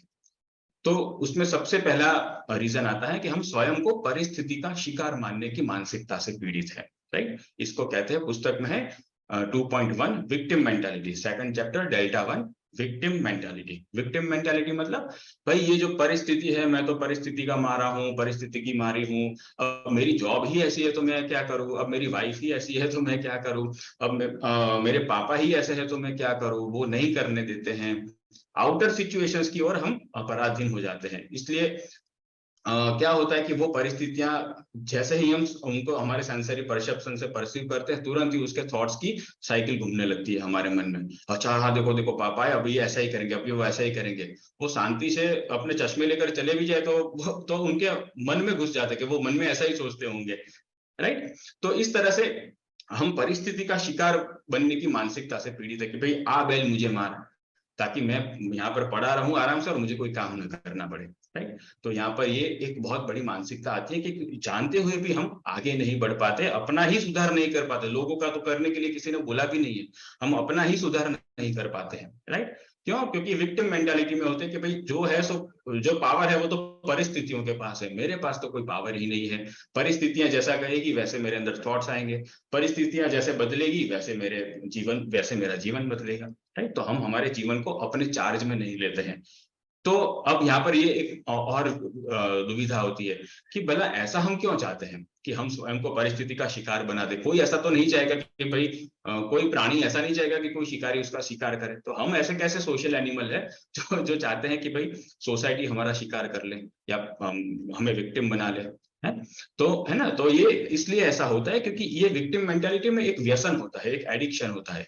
कैसा एडिक्शन होता है कि जब हम अपने आप को विक्टिम मान लेते हैं, अपने आप को परिस्थिति का शिकार मान लेते हैं, तो हमें हमारे विंसिकल माइंड से एक ऐसी अथॉरिटी मिल जाती है कि हम दूसरों को गलत बोल सकते हैं, और चूंकि दूसरे गलत है इसलिए मैं सही हूं, राइट? तो विक्टिम मेंटालिटी हमें एक ऐसा एक्सपीरियंस देती है कि you are correct, he is wrong और she is wrong but you are correct, right? तो जब हमें ऐसा कोई कॉन्फिडेंस दे दे कि तुम सही हो, तो फिर हम उसी दिशा में आगे बढ़ेंगे। कोई विक्टिम मेंटालिटी अगर हमें कहती है कि ये संसार तुम्हारा शिकार कर रहा है और वो गलत है, तुम सही हो, तुम्हारी ये बात बिल्कुल सही है, तो फिर हम यही बात को बार बार दोहराएंगे जो हमें सही बोली गई है, राइट? इसलिए हम बार बार ये विक्टिम मेंटालिटी को ही दोहराते रहते हैं, लेकिन उसके परिणाम की और उसके अंजाम की ओर नहीं देखते कि भाई मैं ये सही भी हो या गलत भी हो, लेकिन मुझे जो चाहिए वो तो मिल नहीं रहा है, और मेरे पास जो एनर्जी है वो तो लोग एक्सट्रैक्ट करके ले जा रहे हैं, मुझे खत्म कर रहे हैं इस तरह से, है ना?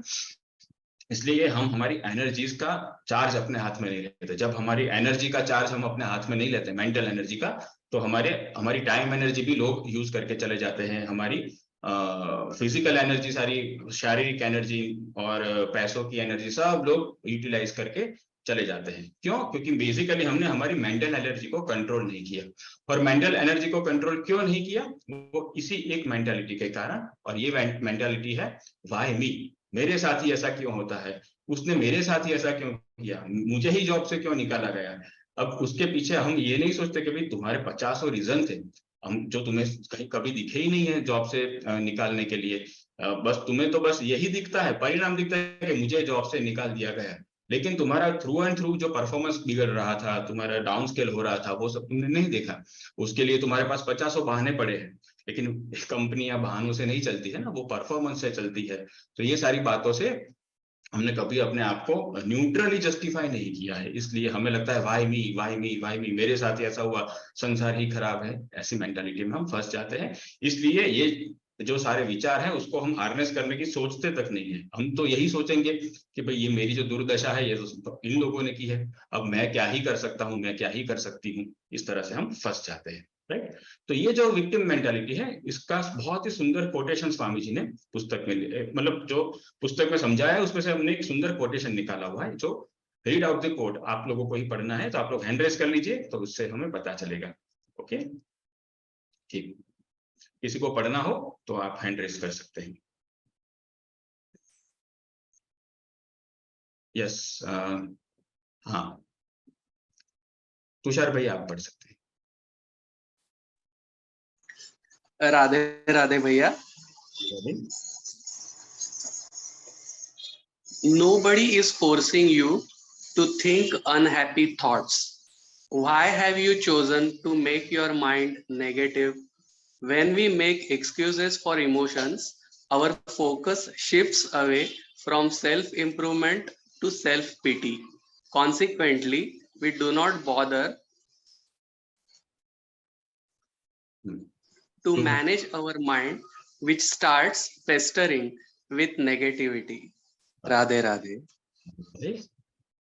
ठीक, तो यहाँ पर यही जो हमने पूरी चर्चा की वो स्वामी जी ने ये एक ही कोट में खत्म कर दिया कि भाई हम nobody is forcing you to think unhappy thoughts.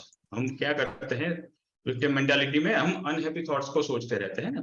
तो अब किसी ने तो बोला नहीं है हमें कि भाई तुम्हें अनहैप्पी थॉट्स ही सोचते रहना है, लेकिन वो हम ही खुद इंटरप्रिटेशन करके अपने आप को इस नेगेटिविटी में डाल देते हैं, राइट। और फिर हम हमारे अंदर जो नकारात्मक इमोशंस बनती है उसके लिए फिर हम एक्सक्यूजेस निकालने लगते हैं कि तो मैं करूं क्या, तो मैं इतना फ्रस्ट्रेट हो गया हूं, मुझे इतना गुस्सा आता है, तो मैं करूं क्या, उसने ऐसा किया था, वो हमेशा ऐसा ही करता है, वो हमेशा ऐसा ही करती है, राइट। तो वो करता है, वो करती, मतलब आपकी सारी इमोशंस के बटन उसके पास है, राइट। कि तुम्हें गुस्सा करना है तो वो वाला बटन दबाएगा, तुम्हें खुश करना है तो वो वाला बटन दबाएगा, राइट। तो ये तो जोकरी हो गई है ना, इसमें कहां पर सेल्फ जैसा कुछ है ही नहीं, तो सेल्फ इंप्रूवमेंट ही नहीं होगा, हम खुद ही दयनीय स्थिति में है, अभी हम सेल्फ पिटी में है, हम अपने आप पर ही दया कर रहे हैं या अपने आप के लिए ही दया की गुहार लगा रहे हैं कि भाई ये संसार ऐसा है, दुनिया ऐसी है, मुझे बचाओ कोई आकर, मैं तो नहीं बचा सकता अपने आप को, राइट।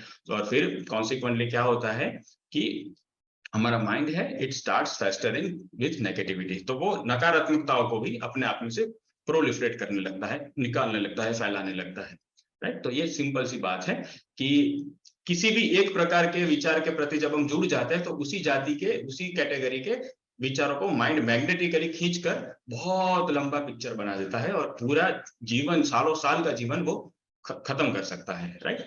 तो ये इसकी मैकेनिज्म है जिसके प्रति हमें सावधान होना है कि अगर हमें हमारी ऊर्जाओं का सदुपयोग करना है तो सबसे पहले हमें ये सोचना होगा कि हम परिस्थिति के शिकार नहीं है, हम परिस्थिति को, we can hunt the situation, situations can not hunt us, right. कि भाई हमें परिस्थिति का शिकार करना है या हमें परिस्थितियों का निर्माण करना है, परिस्थितियां डिसाइड नहीं करेगी कि हमारा निर्माण कैसे होगा।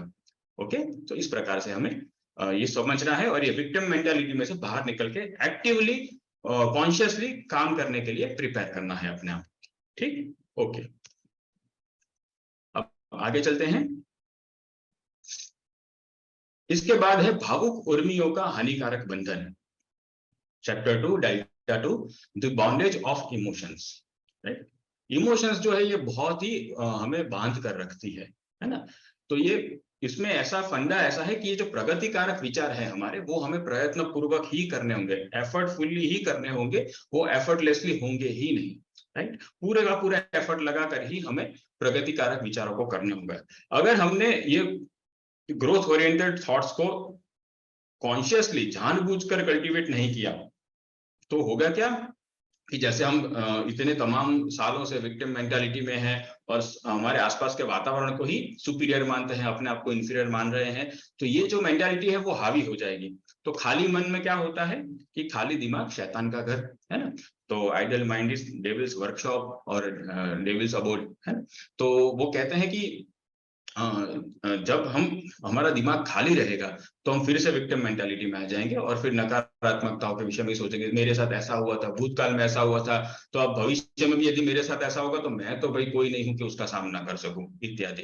राइट, तो इस प्रकार से हम अपने आप को खाली जब बैठे होते तो तब हम अपने आप को स्वाधीन बनाने का नहीं सोचते, हम अपने आप को पराधीन बनाने का सोचते कि मैं और कैसे पराधीन हो सकता हूँ, मैं और कैसे लोगों का शिकार बन सकता हूँ, ऐसे भी बन सकता हूँ, ऐसे भी बन सकता हूँ या बन सकती हूँ। राइट, इस प्रकार से हम अपने आप को एक अंदर ही अंदर कोसते रहते हैं, ब्लेम करते रहते हैं कि भाई मेरी ही जिंदगी खराब है, मेरे ही सर्कमस्टांसेस खराब है, इत्यादि। और फिर क्या करता है ये शैतान दूसरों के घर में भी नकारात्मक सोचता है, तो अपने घर में तो वो नकारात्मक ही सोचेगा। राइट, तो जब हमने शैतान को बोल दिया कि ले जा मेरा माइंड और तुझे जो यूज करना है वो कर, तो वो भूतकाल की नकारात्मकताओं के विषय में हमें सोचने पर मजबूर करता है कि तुम्हें ये सोचना ही होगा कि तुम कितने थर्ड क्लास लाइफ जी चुके हो अब तक। राइट, इस प्रकार से लाइफ में हजारों अच्छी चीजें हुई होगी, लेकिन हमारा फोकस वहीं पर जाता है जो सबसे गंदा हुआ है या फिर टॉप 10 गंदे की कैटेगरी में आता है हमारी लाइफ के हैपनिंग्स में। तो हम बार बार उसी को रिपीट करते रहते हैं। जैसे मान लो कि अब उसके अतिरिक्त पूरे ब्रह्मांड के नियमों का उपयोग करके हम कुछ बना ही नहीं सकते हैं, उस तरह से उतने घुल मिल जाते हैं कि भाई सारे कॉस्मोस के लॉज अब ये 10-12 चीजों के आसपास ही घूमने लगे हैं, है ना। तो हम ऐसा फील करते हैं कि the universe is revolving around us, कि भाई नहीं मेरे साथ ऐसा हुआ तो ये ऐसा ही है और पूरे संसार में सबके साथ ऐसा ही होता होगा, लेकिन लोग छिपाते हैं, मैं नहीं छिपाता हूँ, इत्यादि जो कुछ भी हमारे मन में कुकिंग हो रहा है। तो ये भूतकाल की जो भी नकारात्मकताएं हैं, पास्ट की जो नेगेटिविटी है, वो हम अपने ऊपर हावी करते हैं और एक जो फ्रेश स्टार्ट करना होता है हमें, वो फ्रेश स्टार्ट नहीं कर सकते कभी भी, और हम ऐसे वैसे के वैसे ही बंधे पड़े रहते हैं भूतकाल के अंदर, पास्ट के अंदर बंधे पड़े रहते हैं, और फ्यूचर भी हमारा पास्ट का ही एक रेप्लिका बन जाता है। राइट, और अब क्या होता है कि विक्टिम मेंटालिटी के कारण हम नेगेटिविटी को इंटेंसली अनुभव करते हैं। अब खाली बैठे हैं, शैतान का घर बन गया है माइंड, तो क्या करेंगे, जो भूतकाल में हुआ था उस समय हमने जितना इंटेंसली हमने उसको फील नहीं किया था, अभी खाली बैठे हैं, कोई काम धंधा है नहीं, तो हम उसको और नेगेटिवली और इंटेंसली फील करते हैं कि अच्छा अरे हाँ वो तो पॉइंट मैंने सोचा ही नहीं, उसने तो ऐसा भी किया था मेरे साथ, अरे हाँ वो तो ऐसा भी बोली थी, ये सारा कुछ करके हम वो नेगेटिव एक्सपीरियंस को और इंटेंस बनाते हैं। राइट, ताकि हम और ज्यादा से ज्यादा परिस्थिति का शिकार बनाए अपने आप को और हमें कुछ करना ना पड़े, दूसरों की गलती निकालकर हम बैठे पड़े रहें। राइट, इस प्रकार से ये जो इमोशंस है वो हमें इस प्रकार से बांध देती है। इमोशंस मोस्टली नेगेटिव ही होती है, जो पॉजिटिव इमोशंस होती है उसको हम फीलिंग्स कहते हैं। राइट, तो इमोशंस मोस्टली नेगेटिव होती है और वो बॉडी को भी बहुत मेडिकली भी बहुत खराब कर देती है, पूरी फिजियोलॉजी बिगाड़ देती है वो हमारी बॉडी की। राइट, और इस प्रकार से अगर हम इसका तोड़ एक ही है कि हम प्रगति कारक विचारों को करें, हम ग्रोथ ओरिएंटेड थॉट्स को अपने आसपास घूमने दें और सोचे कि मेरे साथ ग्रोथ ओरिएंटेड क्या क्या संभावनाएं हो सकती है, फिर भले ही वो छोटा सा बेबी स्टेप ही क्यों ना हो, लेकिन ये सोचना कि क्या क्या अच्छा हो सकता है, जो बुरा हुआ सो हुआ, लेकिन अब अच्छा क्या हो सकता है। राइट, तो ये बार बार जब हम इंटेंसली नेगेटिविटी को फील करते हैं तो हमारा ब्रेन जो होता है वो अपनी एक शक्ति का उपयोग करता है, जिसे कहते हैं न्यूरोप्लास्टिसिटी। राइट, तो ये न्यूरोप्लास्टिसिटी में होता क्या है कि जैसे ये हमारा ब्रेन है, उसके अंदर ऐसे न्यूरॉन्स होते हैं, तो जो भी सोच या जो भी विचारधारा हम बार बार रिपीट करते हैं हमारे मन के माध्यम से, तो हमारे माइंड का रिफ्लेक्शन ब्रेन में होता है। राइट, तो ब्रेन उस प्रकार के न्यूरॉन्स को जनरेट करता है और पूरा पाथवे बना देता है और नए नए न्यूरॉन्स भी बना सकता है, इतनी क्रिएटिविटी है हमारे अंदर, लेकिन ये नेगेटिव क्रिएटिविटी है। राइट, पॉजिटिव क्रिएटिविटी नहीं है। तो नए नए न्यूरॉन्स बनाता है ताकि दोबारा वो विचार करना हो तो वो तुरंत हो जाए, उसमें हमें इतना प्रोसेस ना करना पड़े। राइट, तो इस तरह से वो दोबारा अगर नेगेटिव थॉट करना हो तो पहली बार तो उतना इजीली नहीं आता है, उस पर हमें बहुत प्रोसेस करनी पड़ती है, ये था वो था, फिर उसकी मेमोरी बन जाती है, उसके न्यूरॉन्स बन जाते हैं, फिर वो फटाक से हो जाता है, और फिर तीसरी बार और जल्दी, चौथी बार और जल्दी, और ऐसे करते करते नेगेटिविटी हमारा दूसरा परिचय ही बन जाता है।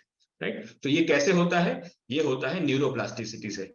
राइट, प्लास्टिसिटी मतलब जो प्लास्टिक होता है ना, वो अपने आप उसको जब हम गर्म करते हैं तो वो कैसे भी अपने आप को मोल्ड कर सकता है, वैसे ही हमारे न्यूरॉन्स हमारी सोच की क्वालिटी के आधार पर अपने आप को कैसे ही सर्किट में बांध सकते हैं, इसलिए इसको कहते हैं न्यूरोप्लास्टिसिटी। राइट, तो ये इमोशंस क्या करती है, फिर हमारे नेगेटिव नेचर को पूरा ब्रेन के लेवल पर, अब ये बायोलॉजिकल इश्यू बन गया है, केवल मेंटल इश्यू नहीं है, अब ये बायोलॉजिकल इश्यू बन गया है, और अब ये धीरे धीरे करके पूरा हमको एब्जॉर्ब कर लेता है नेगेटिविटी में। राइट, और फिर हम परिस्थिति के महाशिकार बन जाते हैं और हमारी भावनाएं, हमारी उर्मियाँ, सारी जितनी भी हमारी इमोशंस है सारी की सारी फिर नकारात्मक ही रहती है, राइट। और हम कोई भी एनर्जी फील नहीं करते बॉडी में, और फिर डिप्रेस्ड हो जाते हैं, और हमें सस्टेनेंस के लिए भी दवाइयों की जरूरत पड़ती है, राइट। तो ये सारी बातों से हमें बचना है, और भावुक उर्मियों का ये जो इमोशंस का बंधन है जो अधिकांश नकारात्मक ही होती है, उसके प्रति हमें अलर्ट हो जाना है। ये आती है विक्टिम मेंटालिटी से, मेरे साथ ऐसा हुआ, उसने ऐसा किया, बॉस ने ऐसा किया, ये सब, राइट।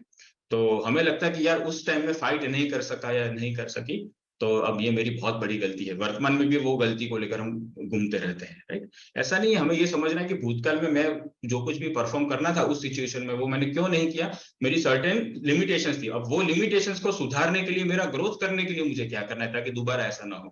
उस प्रकार से सोचने के लिए पास्ट को अगर हम रेफरेंस डेटा के तौर पर यूज करें तो ठीक है, लेकिन पास्ट के आधार पर हम हमारी वर्तमान आइडेंटिटी को बनाते हैं तो ये गलत है, राइट। रेफरेंस डेटा के लिए यूज कर सकते हैं कि आइडेंटिटी को कैसे एनहेंस करना है, पास्ट में क्या क्या भूल हुई है मुझसे, उसके लिए सही है। लेकिन पास्ट में जैसा था वैसा ही अभी हूं और आगे भी वैसा कैसे हो सकता है, ऐसी अननेसेसरी थिंकिंग प्रोसेस के लिए पास्ट का यूज करें, वो स्टोर्ड डेटा का यूज करें, तो ये एक माल फंक्शन क्रिएट हो जाता है हमारे माइंड के अंदर, राइट। और वो ये न्यूरोप्लास्टिसिटी से फिर वो हमारा बायोलॉजिकल नेचर बन जाता है, फिर उसको छोड़ना बहुत कठिन हो जाता है, राइट। इसलिए ऐसे थॉट्स को अग्रिमता नहीं देनी है, प्रेफरेंसेस नहीं देने हैं, ठीक। ओके, आगे चलते हैं। इसके बाद आता है कि अनियंत्रित विचारों के प्रभाव में जीना छोड़ दें। Chapter 2 delta 3, stop running on auto pilot, right. अभी ऑटो पायलट पे क्या होता है कि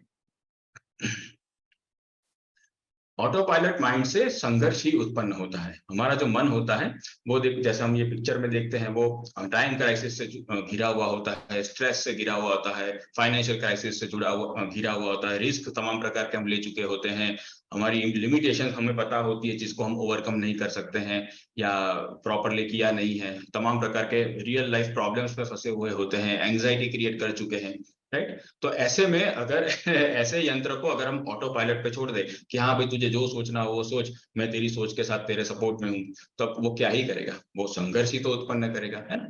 ऑटो पायलट मोड होता क्यों है, आराम के लिए, कि भाई पायलट को कुछ काम करना है और उसको पता है कि आगे के यही एल्टीट्यूड में अब प्लेन को ले जाना है तो इसको इतना इतना इतना इतना कोऑर्डिनेट्स पर मैं सेट कर दूंगा, तो फिर वो कॉन्स्टेंटली वो सैटेलाइट से वो अपने कोऑर्डिनेट्स को रील एलोकेट करता रहेगा, और तब तक मैं इतना 2-3 मिनट का या 5-7 मिनट का काम निपटा लूंगा, राइट। क्योंकि वहां पे तो ट्रैफिक तो होता नहीं है, सिग्नल भी नहीं होता, भाई लाल बत्ती है रुकना है ना, ऐसा भी तो नहीं होता है, तो वो चलता ही चला जाता है। तो ऐसे समय में ऑटो पायलट हमें काम में आता है कि भाई हमें थोड़ा सा आराम मिले।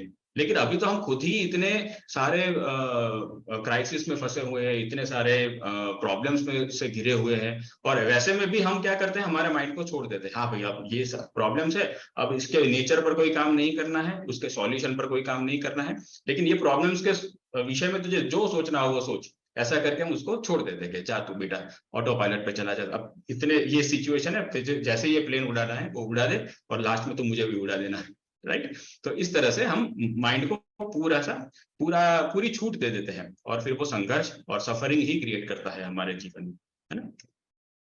और ऐसा क्यों होता है, क्योंकि वर्तमान में हमने मन को इंटेलिजेंटली डिजाइन नहीं किया हुआ है, राइट। जो ऑटो पायलट मैकेनिज्म होती है वो कितनी इंटेलिजेंटली डिजाइन की हुई थी, और उसके अंदर कितने सारे एक्सीडेंटल प्रोबेबिलिटीज को कंसिडर किया गया होता है कि भाई ऐसा हो तो क्या करना है, वैसा हो तो क्या करना है, तमाम प्रकार के अल्गोरिथम सेट होते हैं उसके अंदर कि ऐसा हो तो तुरंत ही ऐसा करो, फिर उसके अगर ये ना हो पाए तो यहाँ से यहाँ चलो, ये लॉजिक को फॉलो करो, अगर उसके बाद इसमें से ये 2 प्रोबेबिलिटी है, अगर उसमें ये प्रोबेबिलिटी है तो यहाँ पर ये एग्जीक्यूट करो फंक्शन को, अगर ये प्रोबेबिलिटी है तो वो उसको एग्जीक्यूट करो। कितना वेल ऑर्गेनाइज्ड और कितना हाईली इंटेलिजेंटली स्ट्रक्चर्ड होता है ना वो जो सर्किटरी सिस्टम होती है पूरी। क्या हमारे पास ऐसा माइंड है जो एब्सोल्युटली वेल स्ट्रक्चर्ड हो और उसे सारी संभावनाओं के लिए पता हो कि भाई लाइफ में ऐसी सिचुएशन आए तो उसको ऐसे डील करना है, ये सिचुएशन में ऐसे डील करना है, ये सिचुएशन में ऐसे डील करना है। हमारे पास ऐसा कोई ब्लूप्रिंट नहीं है, ऐसा कोई एल्गोरिथम चार्ट नहीं है कि भाई हमें सब पता है कि सारे लाइफ के प्रॉब्लम से कैसे भिड़ना है, ऐसा नहीं है। क्योंकि ये अनइंटेलिजेंटली डिजाइन है, इसलिए हम इसके भरोसे ऑटो पायलट मोड पर नहीं बैठ सकते। लेकिन अभी हम क्या करते हैं, विचारों को अनियंत्रित छोड़ दिया है, उस पर कोई कंट्रोल नहीं कर रहे हैं, है ना, इसलिए ये गड़बड़ हो रही है। तो इसलिए ये क्या करता है, ये माइंड हमें आराम कम और अकस्मात एक्सीडेंट्स ही ज्यादा देता है है ना, अधिक देता है। आराम गाराम तो क्या ही देगा, ये एक्सीडेंट करवा देता है डेली बेसिस पर हमारे, है ना। इमोशनल एक्सीडेंट्स ज्यादा होते हैं इसमें, और गलत डिसीजन ले लेते हैं, ये भी एक अकस्मात ही है। तो ये क्यों होता है, स्वामी जी ने इसमें 3 कारण बताए कि हमारा एक तो फोकस नहीं होता है कि हम कर क्या रहे हैं, और कहाँ जाना है गोल डिसाइडेड नहीं होता है, और कैसे जाना है मेथड पता नहीं होती है। जबकि ऑटो पायलट जो प्लेन होता है उसके अंदर उसकी सिस्टम में तीनों चीजें होती है, वो फोकस्ड होती है कि भाई अभी यही करना है, राइट। उसके सेंसर बिल्कुल फोकस्ड होते हैं, और फिर वो गोल ओरिएंटेड होती है कि भाई ये एल्टीट्यूड पर वहां तक जाना है, इतना डिस्टेंस कवर करना है। उसके बाद फिर हमें अलर्ट सिग्नल बजाना है पायलट के लिए कि भाई तुमने जितना डिस्टेंस बोलता उतना कवर हो चुका है, राइट। और ये कैसे करना है उसकी पूरी प्रॉपर मेथड भी तो होती है। तो ऐसा कोई हमारे पास प्रावधान नहीं है, ऐसी कोई सिस्टम है नहीं, ना हमारा फोकस का कोई ठिकाना है, ना कोई गोल 50 बार बदलते रहते हैं हमारे, और ना ही अगर एक गोल भी है तो उसकी मेथड प्रॉपर पता नहीं है। प्रॉपर मेथड भी पता है तो हम प्रॉपरली हमें कैसे चलना है वो पता नहीं है, क्योंकि हम विचारों की शक्ति को नियंत्रित नहीं कर पाते, राइट। तो ये सारी गड़बड़ियां होती है 3 प्राइमरी फैक्टर्स से, कि फोकस नहीं है, गोल नहीं है, और मेथड पता नहीं है। इसलिए ये विचार ये हमारा जो पूरा जीवन है वो ऑटो पायलट मोड पर चलता है, राइट। ठीक, तो अब क्या, तो अब इसको कैसे सॉल्व करना है, क्या करना है, ये सारा कुछ ये कोड के अंदर दिया है।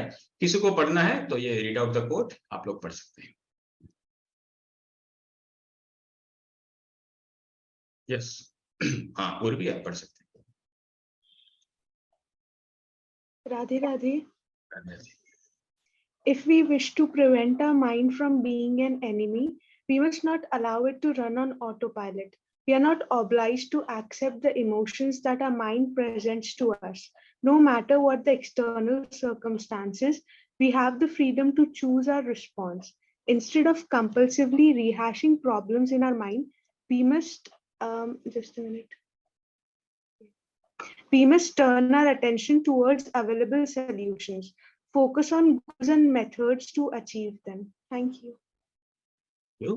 It was really very nice reading. तो यहाँ पर हमने देखा जो अभी हमने चर्चा की वही सारा कुछ ये एक कोट में स्वामी जी ने लिखा हुआ है कि अगर हमें हमारे मन को दुश्मन होने से बचाना है, हमारा शत्रु होने से बचाना है, तो हमें उसको सबसे पहले उसका ऑटो पायलट मोड खत्म करना होगा, और हमें चार्ज अपने हाथ में लेना होगा, विक्टिम मेंटालिटी से बाहर आना होगा, ये सारी बातें, राइट। और ऐसा करने पर हम एक्सटर्नल सर्कमस्टांसेस के प्रति हमें फ्रीडम तभी फील हो पाएगी जब हम एक्सटर्नल सर्कमस्टांसेस के साथ एटलीस्ट हम कोई एक युद्ध डिक्लेयर करके भाई हाँ अब मैं तुम्हारे साथ भिड़ने के लिए तैयार हूँ, तब थोड़ी सी फ्रीडम हमें रियलाइज होना शुरू हो जाती है। और फिर जब वो युद्ध में हम जीत जाते हैं तब हमें एब्सोल्यूट फ्रीडम रियलाइज होने लगती है कि हाँ संसार से मैं अलग हूँ, पृथक हूँ, वो मुझ पर हावी नहीं हो सकता, मेरे पास सारी कुछ मैकेनिज्म है जिससे मैं अपना मन चाहा कर सकता हूँ, राइट। मन का चाहा नहीं, अपना मन चाहा, ओके। तो इस तरह से हमें फिर लास्ट में जो कहा कि focus on goals and methods to achieve them. तो 3 बातें, फोकस करना है, गोल्स निर्धारित करने हैं, और मेथड्स पता होनी चाहिए, और वो मेथड पर चलना भी है। केवल पता है और बैठ गए ऐसा नहीं, प्रैक्टिकली इंप्लीमेंट भी करनी है वो सारी मेथड्स को, राइट। तो इस प्रकार से अगर हम करेंगे, विक्टिम मेंटालिटी में से बाहर आएंगे, तो अनियंत्रित विचारों पर का जो हमारे ऊपर प्रभाव है वो बहुत कम हो जाएगा, बहुत कम हो जाएगा, और हमें बहुत सारी एनर्जी हम विड्रॉ कर लेंगे अननेसेसरी थिंकिंग में से, और फिर उसको हम कंस्ट्रक्टिव थिंकिंग में लगा पाएंगे, ठीक है। ओके, आगे चलते हैं। अब थोड़ी अनाउंसमेंट देख लेते हैं कि 2 मेन अनाउंसमेंट है। एक तो बहुत सुंदर अनाउंसमेंट है कि हमारे स्वामी जी की नवीन पुस्तक आ चुकी, लॉन्च होने वाली है, तो प्री ऑर्डर के लिए उसका स्टार्ट होगा अमेज़न पर 29 मई को, राइट। वो बुक है the art of science, the art and science of happiness, right. तो ये हैप्पीनेस को इनहेरेंटली कैसे फील करना है, जैसे अभी हम चर्चा कर रहे हैं कि आउटर सर्कमस्टांसेस पर हमें डिपेंडेंट नहीं रहना है। हैप्पीनेस जो है इस बुक की मेन थीम है कि happiness is the internal thing, it is not the external one, right. तो ये उसकी मेन थीम है। तो ये इसकी लिंक वगैरह आपको अभी शैली बहुगुणा जी दे देंगे, हमारे को होस्ट, तो आप ये उसका लाभ उठाइए और अभी से ही इसको प्री ऑर्डर कर लीजिए। मैंने तो मेरी किंडल वर्जन मेरा प्री ऑर्डर कर दिया है, और मैं आज उसका हार्ड कॉपी वाला वर्जन भी प्री ऑर्डर करने वाला हूं, तो आप लोग भी अवश्य कीजिएगा, ठीक। और उसके बाद है ये दूसरी अनाउंसमेंट कि हमें पता ही है कि 21 जून को इंटरनेशनल योगा डे होता है ना, तो ये 7 डे योगा चैलेंज है, जेके योग इंडिया की प्रस्तुति है। कि जिसमें आपको हेल्थ एंड वेलनेस के आधारित ये 7 डे योगा चैलेंज आपको अगर इसमें पार्टिसिपेट करना है तो इसकी भी जानकारी आपको इंस्टाग्राम की एक पोस्ट के माध्यम से मिल जाएगी, चैट बॉक्स में उसकी यूआरएल मिल जाएगी। और उसके साथ साथ शायरी जी और भी सारी बहुत अनाउंसमेंट करते हैं चैट बॉक्स में, और हम तमाम प्रकार की सर्विसेज फ्री में प्रोवाइड करते हैं। तो ये सब कुछ भी आप अगर प्राप्त करना चाहे तो ये एक बार चैट बॉक्स को लास्ट में देख लेना, ठीक है। और हमारा एक फीडबैक फॉर्म भी है जिसमें आप सत्र के विषय में सुझाव दे सकते हैं या अपना कोई पर्सनल क्वेश्चन भी पूछ सकते हैं, तो उसके लिए भी हम प्रस्तुत हैं, ठीक, फाइन। अब आगे चलते हैं कि हमें यह समझना होगा कि भाई विक्टिम मेंटालिटी में से बाहर निकलने के लिए ये ऑटो पायलट को रोक कर हमें खुद ही अपने जीवन का पायलट बनना है। तो सबसे पहले ये सोचना होगा कि हम हमारे विचारों से पृथक है, तभी जाकर तो हम ये सोच पाएंगे कि भाई ये संसार की जो हमारे ऊपर प्रभाव होता है वो संसार से हम पृथक है। क्योंकि संसार का जो प्रभाव होता है उसकी जो हमारे ऊपर इफेक्ट होती है वो उसको हम जब तक थॉट्स प्रोसेस नहीं करते तब तक तो वो इफेक्ट हमें फील नहीं होती है, राइट। इसलिए सबसे पहले तो ये समझना है कि अगर संसार मुझसे अलग है तो सबसे पहले तो संसार का इंटरप्रिटेशन करने वाले जो ये विचार है वो विचार ही मुझसे अलग है, हमारे से भिन्न है। तो पुस्तक में है chapter 2 delta 4, we are not our thoughts, हम हमारे विचारों से पृथक हैं, हम हमारे विचार नहीं है, राइट। तो एक व्यक्ति होता है जैसे कि ये पिक्चर में, उसको तमाम प्रकार के विचार आते रहते हैं कि अरे वाह ये तो बहुत सुंदर है, अरे ये तो बिल्कुल ही घटिया है, चलो इस पर थोड़ा कभी विचार करेंगे, अरे ये तो वो मुझे चाहिए था, वो वाली चीज है, राइट। तो या कोई मिल गया तो वो उसको उसके साथ कॉन्वर्जेशन शुरू करता है। तो वर्बल कॉन्वर्जेशन कुछ और होती है और मेंटल कॉन्वर्जेशन कुछ और होती है इत्यादि। तो ये सारे कुछ कितनी प्रकार की मेंटल एक्टिविटीज होती है, ये सब विचारों से होती है ना। लेकिन ये सारी कुछ होती है कोई एक ही व्यक्ति की, राइट। तो वो व्यक्ति के होते हैं ना विचार, व्यक्ति विचार नहीं होता है, राइट, व्यक्ति के विचार होते हैं, ओके।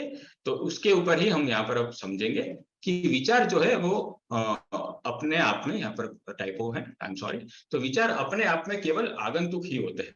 वो क्या करते हैं कि वो हमारी अवेयरनेस में आते हैं, अपीयर होते हैं, पॉपअप होते हैं, राइट, पॉपअप होते हैं और फिर धीरे धीरे वो फेड आउट भी हो जाते हैं। कोई जैसे समुद्र में तरंगे होती है तो वो कहाँ से कौन सी तरंग निकलेगी हम प्रिडिक्ट नहीं कर सकते, लेकिन इतना हम श्योर है कि जहां से भी निकलेगी वो तुरंत ही शांत हो जाएगी, वो दैट इज फॉर श्योर, है ना। तो ये विचारों का भी ऐसा ही, वो अपने आप में आगंतुक है, कहाँ से कौन सा विचार निकल जाएगा कुछ पता नहीं, क्योंकि अभी हमारा माइंड कंट्रोल में नहीं है ना, इसलिए। लेकिन फिर उतना श्योर है कि जो भी विचार है अगर उसको ठीक से प्रोसेस नहीं किया, ठीक से अटेंशन नहीं दिया गया तो वो वहां पर रुक जाएगा, वो वहां पर सबसाइड हो जाएगा, वहां पर बुझ जाएगा वो, राइट। जैसे दिया बुझ जाता है वैसे विचार भी वहां पर समाप्त हो जाएगा, लीन हो जाएगा, जहां से वो उत्पन्न हुआ है वो मेंटल मटेरियल में, माइंड मटेरियल में वो फिर से चला जाएगा, ओके। तो इस तरह से ये आगंतुक होते हैं। अब ये माइंड इतने 60,000 अ डे के तौर पर अगर विचारों को जनरेट करता है तो डेफिनेटली कितने सारे विचार उत्पन्न होते रहते होंगे। तो सारे विचारों को फोकस करना कोई जरूरी भी नहीं है, जैसे कि हमने आगे ही चर्चा की कि 200-500 डेली बेसिस के थॉट्स पर तो बहुत बढ़िया से बढ़िया दिन हम गुजार सकते हैं, लेकिन फिर भी हम हजारों थॉट्स को साथ में लेकर चलते हैं, राइट। तो ये एक गलती है। तो यहाँ पर ये समझना है कि विचार अपने आप में एक आगंतुक है, आने जाने वाले हैं और हम उसको देखने वाले हैं। तो जो आया गया उसको देखने वाला स्थिर था, वो कहीं नहीं गया, कहीं से नहीं आया, वो वहां का वहां ही था और उसने वो आने और जाने वाले दोनों को देखा, राइट। जैसे वॉचमैन है तो वो सबको देखता है, तो वॉचमैन कहीं कोई सोसाइटी में से बाहर निकल जाता है अपनी ऑफिस के लिए तो वॉचमैन उसके साथ ऑफिस नहीं चला जाता है, राइट। और कोई ऑफिस से आकर घर में चला जाता है तो वॉचमैन उसके साथ उसके घर नहीं चला जाता, वो तो जहां है वहां रहता है और सबको दिखता रहता है कि अच्छा हाँ ये आया, ये गया, ओके ये चला गया, अच्छा वो तो दिखना भी बंद हो गया, वो हमारे सेक्रेटरी साहब तो दिख भी नहीं रहे, उनकी गाड़ी भी नहीं दिख रही है, इतने दूर चले गए, राइट। तो ये सारी जो चीजें हैं, तो ये एक ही वॉचमैन ये सारे लोगों को देखता रहता है कि वो आया है वो गया। तो वॉचमैन अलग है, देखने वाला अलग है, और जो दिखाई दे रहा है वो अलग है। तो जो देखने वाला है वो दृष्टा है, वो साक्षी है इन सब चीजों का, और जो दिखाई दे रहा है वो दृश्य है, राइट। तो ये विचार अपने आप में आने जाने वाले हैं, उसमें कोई उतना हल्ला करने की हमें इंटरनली आवश्यकता नहीं होती है। और ये विचार होते क्या है, प्रत्येक विचार हमारी अनुभूति की ही मानसिक प्रतिक्रियाएं होती है, राइट। तो ये प्रतिक्रियाएं हमारी मन की जो होती है, ये उसी जो पास्ट एक्सपीरियंसेस होते हैं उस पर हम प्रतिक्रियाएं देना शुरू कर देते हैं, या वो पॉपअप होने लगती है इन अ वे। तो इस प्रकार से वो विचार का रूप ले लेती है ना। और विचारों तो फिर बाधक क्या है विचारों में? तो विचारों में बाधक ये है कि जब हम उसके साथ तादात्म्य कर लेते हैं, उसके साथ जुड़ जाते हैं, राइट, तब ये बाधा बनती। जैसे वो वॉचमैन है, वो जब तक वो अपनी वॉचमैनशिप में है कि भाई हाँ भाई मुझे जो लोग आते हैं जाते हैं बस उनको वॉच करना है और अनजान व्यक्ति को मुझे उसका रिकॉर्ड सेव करना है, राइट, उतनी सी मेरी ड्यूटी है। लेकिन उसके बाद फिर अगर वो मान लो कोई सेक्रेटरी साहब गए ऑफिस में से, तो और फिर वो उस पर कमेंट करने लग जाएंगे, वो तो ऐसे ही है, कल भी मुझे डांटा था, उनकी गाड़ी का तो कुछ ठिकाने नहीं है, आज तो कैसा ही कोट पहना था, कुछ आता जाता है नहीं, इतनी बड़ी तोंद लेके घूम रहे हैं, वो ये गाड़ी को डिजर्व ही नहीं कर रहे हैं, पता नहीं क्या ही जॉब करते होंगे, वो तो 2 नंबर का ही काम करते होंगे। ये सब तमाम प्रकार की बात है, अगर वो सोचने लगे तो उसमें से 3 लोग आके चले गए, उसको पता ही नहीं चला, है ना। तो इस प्रकार से अब उसने वो व्यक्ति जो उसका काम था बस आने जाने वाले लोगों को देखना, लेकिन उसने जो जा रहा था उसके साथ उसने तादात्म्य कर लिया और उसके साथ उसने प्रोसेस करना शुरू कर दिया, उस स्टोरी लाइन बनाना शुरू कर दिया।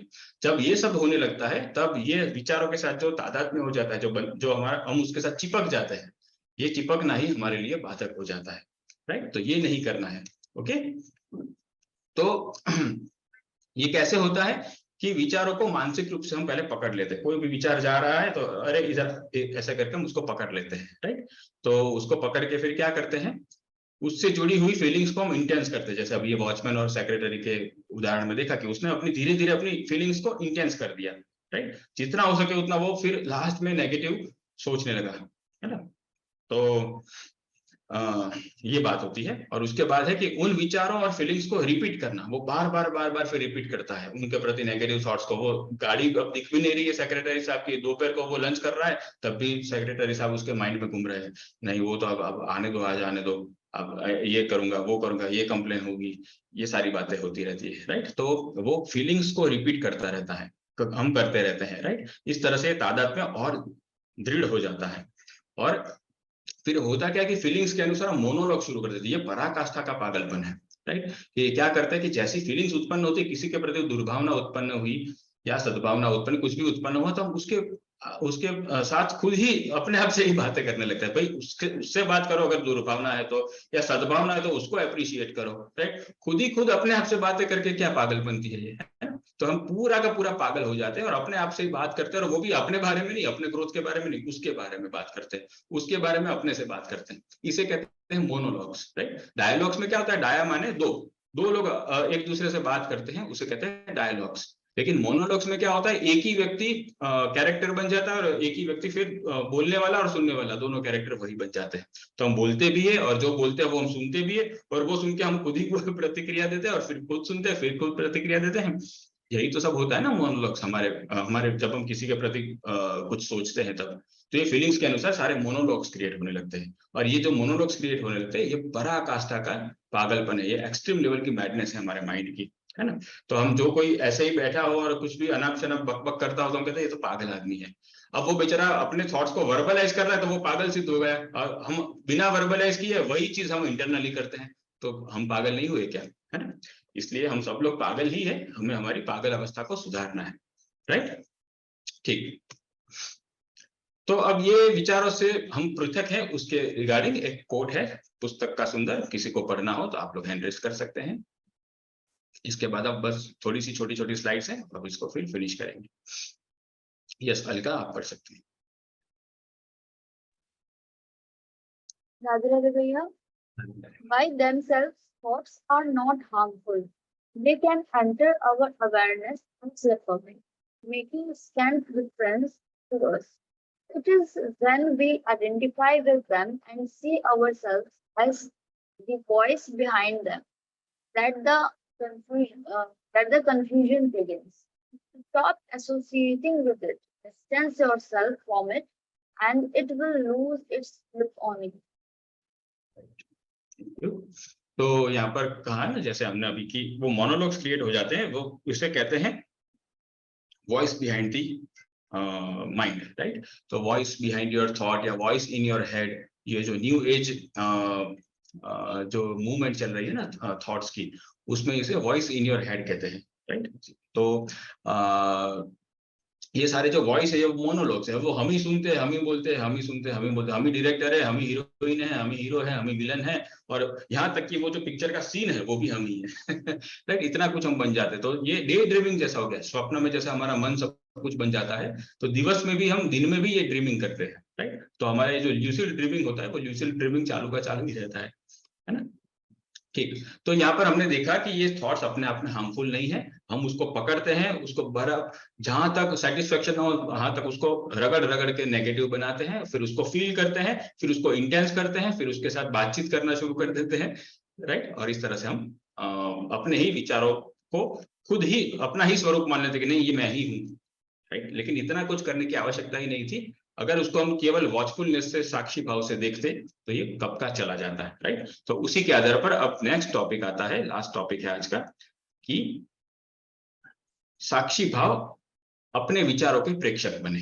राइट, चैप्टर 2 डेल्टा 5 साक्षी भाव, वॉच योर थॉट्स, फिर से। राइट, तो उसमें क्या करना है साक्षी भाव में हमें?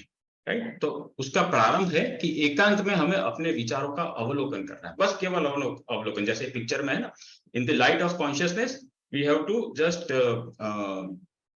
ऑब्जर्व आवर थॉट्स, कि भाई ये क्या हो रहा है। तो ये लाइट जो आ रही है वो कॉन्शियसनेस की लाइट है, जिसमें हम वॉचफुल रह रहे हैं कि अच्छा इसमें ये प्रकाशित हो रहा है, हमारी अवेयरनेस में ये प्रकाशित हो रहा है, हमारी अवेयरनेस ये इल्यूमाइन कर रही है, अभी हमारी अवेयरनेस ये इल्यूमाइन कर रही है, उसको देखना है, फिर वो ऑटोमेटिकली सबसाइड भी हो जाएगा। तो इसको ये अचानक से लोगों के बीच में ये सीधा ये महारत हासिल नहीं कर पाएंगे, पहले एकांत में हमें इसको प्रैक्टिस करनी है। इसी को हम सेल्फ मेडिटेटिव होना कहते हैं, कि हम अपने ऊपर ही मेडिटेशन कर रहे हैं, किसी डॉट पर, किसी बिंदु पर, किसी प्रकाश पर नहीं, हम अपने ही ऊपर मेडिटेट कर रहे हैं, इसे कहते हैं सेल्फ मेडिटेशन। राइट, तो ये अपने ही विचारों का एकांत में हमें पहले अवलोकन करना है, जहां तक कि हम उससे पृथक अपने आप को फील न करें। फिर देखना है कि एक ही मन है वो अनेक प्रकार के कैसे स्वांग ले लेता है, कभी ये बनता है, कभी वो बनता है, उसको तटस्थता से देखना है, कहीं पर भी उसके स्टोरी लाइन को फॉलो नहीं करना है। राइट, और साक्षी भाव में इस प्रकार से स्थिर होना है। ये तो शुरुआत हुई, स्थिर कैसे हुआ जाएगा? जैसे हम अस्थिर होते हैं, आगे देखा, अब स्थिर उसका विपरीत करेंगे तो स्थिर हो जाएंगे। कैसे? तो कोई भी विचार को हमें पकड़ना नहीं है। आगे हम क्या करते थे, विचार को, कोई विचार जाता था उसमें से एक को पकड़ लेते थे, यहाँ पर कोई भी विचार को पकड़ना नहीं है साक्षी भाव में स्थिर होने के लिए। और उससे जुड़ी हुई फीलिंग्स को एज इट इज रखना है। अगर एंगर की फीलिंग है तो हाँ भले ही एंगर है, उसको एज इट इज रखना है, उसको न दबाने का प्रयत्न करना है, ना उसको बढ़ाने का प्रयत्न करना है, ना ही उसको डिफाइन करने का प्रयत्न करना है। जस्ट देखना है कि अच्छा ऐसी एंगर वाली फीलिंग जा रही है अभी, ओके, राइट, उस तरह से उसको एज इट इज रखना है फीलिंग्स को। फिर किसी भी विचार को प्रेफरेंस नहीं देना है, उसके पीछे जो हम दौड़ने लगते हैं, फिर वो मैग्नेटिक नेचर के कारण उस प्रकार के तमाम विचारों को हम खींचने लगते हैं, तो वैसा नहीं करना है, प्रेफरेंसेस नहीं देने हैं कोई भी विचार को, कि हाँ अच्छा इसमें से ये प्रेफरेंस, ये बढ़िया वाला विचार है, इसके पीछे ऐसे ऐसे ऐसे ऐसे ऐसे मैं थॉट प्रोसेस को ले जा सकती हूँ या ले जा सकता हूँ, ये सब नहीं करना है। राइट, बस उसको केवल देखते रहना है, प्रेफरेंसेस नहीं देने हैं कहीं पर भी। और फीलिंग्स अनुसार के जो मोनोलॉग्स है उसको केवल सुनना है, उसके उत्तर नहीं देने हैं, उसको बस सुनते चले जाओ। जैसे कोई आपका कोई एडवाइजर है, वो आपके साथ लगातार बातें करता रहता है, उस तरह से आप उसको सुनो, बस उसको उत्तर में तो नहीं, लेकिन तुमने अभी तो ऐसा कहा था, अब तू क्यों ऐसा कह रहा है, अब देख तू तो मुकर गया अपनी बात से, ये सब भी नहीं करना है, कुछ नहीं। आप खुद ही देखो कि वो क्या नाटक कर रहा है, कभी ये कहेगा, कभी वो कहेगा है वो तो बहुत खराब है, उसने तो ये किया मेरे साथ, मेरे दोस्त ने तो मेरे में 15,000 लेके चला गया, अभी वापिस नहीं कर रहा है। फिर पहले अभी ये अपनी सारी भड़ास निकालेगा, फिर कहेगा नहीं यार लेकिन वो बचपन का दोस्त है यार, वो 10th में हमने इतने मजे किए थे, खैर वो आदमी तो अच्छा है, ऐसी कोई बात नहीं है। तो वहां पर हमें अभी ये उसके साथ भिड़ना नहीं कि अभी तू कभी मुझे ये एडवाइस दे रहा है कि वो गलत है, कभी मुझे ये एडवाइस दे रहा है कि आदमी तो भला है। राइट, ये कुछ नहीं, बस ये नाटक देखते रहना कि हम कितने अनडिटरमाइंड है भीतर से, कि हम कुछ डिसाइड ही नहीं कर पाते हैं, क्योंकि हम ऐसे हम मोनोलॉग्स में फंसे हुए हैं इसलिए। राइट, तो ये जो लोग बहुत संसार में भी जो लोग बहुत बड़ी बड़ी अचीवमेंट्स को प्राप्त करते हैं, उन लोगों के ये मोनोलॉग्स बहुत कम होते हैं, बहुत कम होते हैं। उनको जितना सोचना है उतना ही वो सोचते हैं, वो एक प्रकार की उनके पास कैपेसिटी होती है। राइट, इसलिए ऐसा ही सक्सेसेस नहीं हुआ करती। राइट, तो फीलिंग्स के अनुसार के मोनोलॉग्स को केवल सुनना है और उत्तर नहीं देना है। ठीक, तो धीरे धीरे हमें हंसी आने लगेगी अपने ऊपर ही।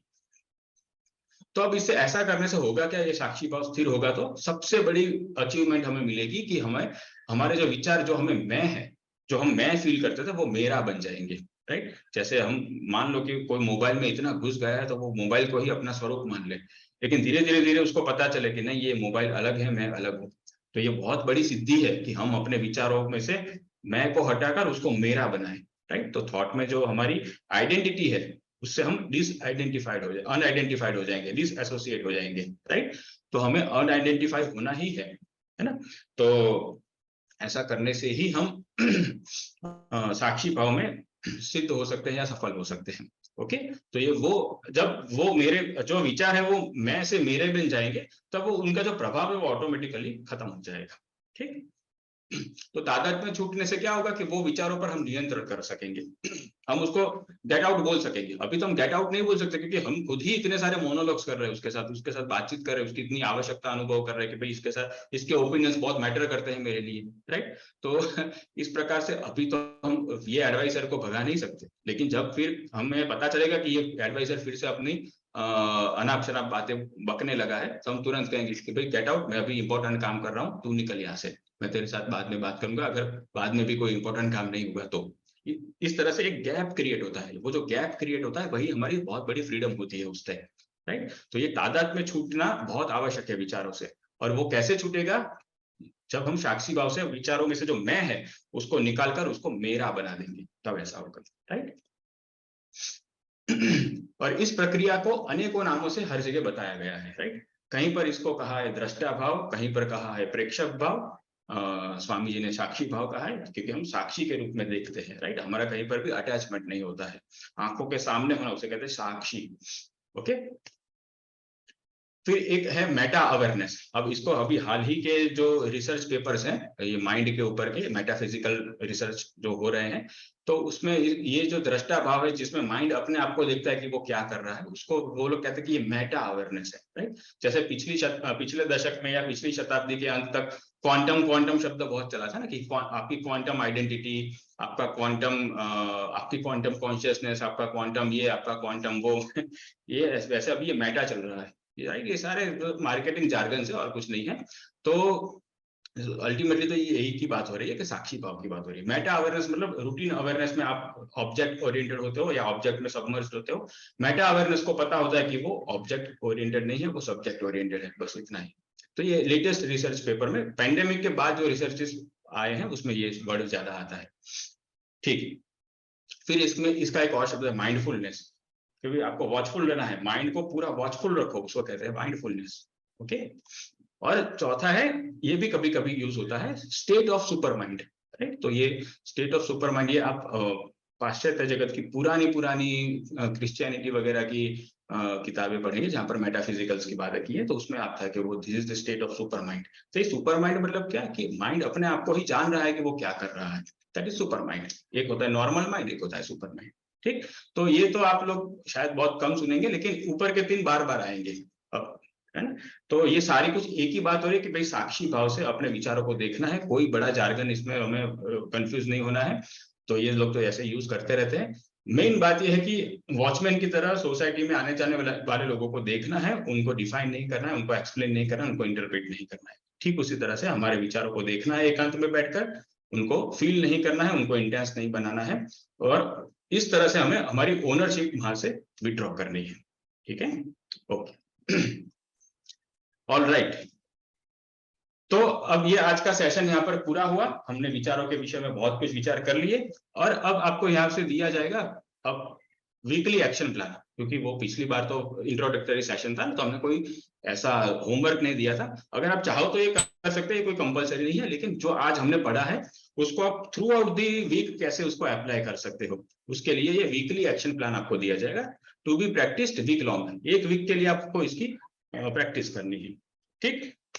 तो क्या करना है, 3 भागों में है ये आज का एक्शन प्लान, कि विचारों पर कंट्रोल न रहने से लाइफ के कौन से स्फीयर में मैक्सिमम नुकसान हो रहा है। अभी आपको ये नोट डाउन करना है, राइट, कि भाई मेरे विचारों पर कंट्रोल नहीं है तो इतने लाइफ स्फीयर तो बहुत ही खराब है, इस पर मुझे बहुत काम करने की जरूरत है, राइट। फाइनेंशियल फैक्टर है या रिलेशनशिप है या फिर कोई पर्टिकुलर स्किल इंप्रूव नहीं कर पाते हैं जिसकी बहुत इच्छा है, जो भी है, राइट। तो ये सारा कुछ क्यों नहीं हो पाता, क्योंकि उस डायरेक्शन में विचारों में ही गड़बड़ी है। अब ये तो बहुत ही इररेफ्यूटेबली सिद्ध हो गया कि विचारों की गड़बड़ी से ही सारी गड़बड़ी होती है, राइट।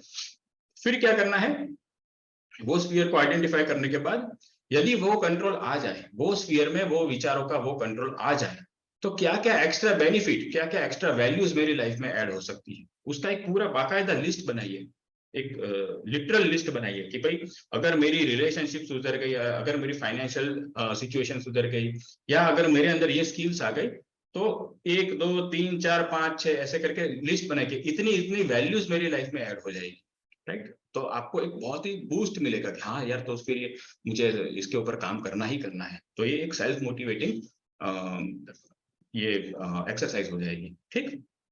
तो वो कंट्रोल आ जाएगा तो क्या क्या एक्स्ट्रा बेनिफिट ऐड होंगे लाइफ में, और कौन नहीं चाहेगा कि उसके लाइफ में एक्स्ट्रा बेनिफिट ऐड हो, है ना।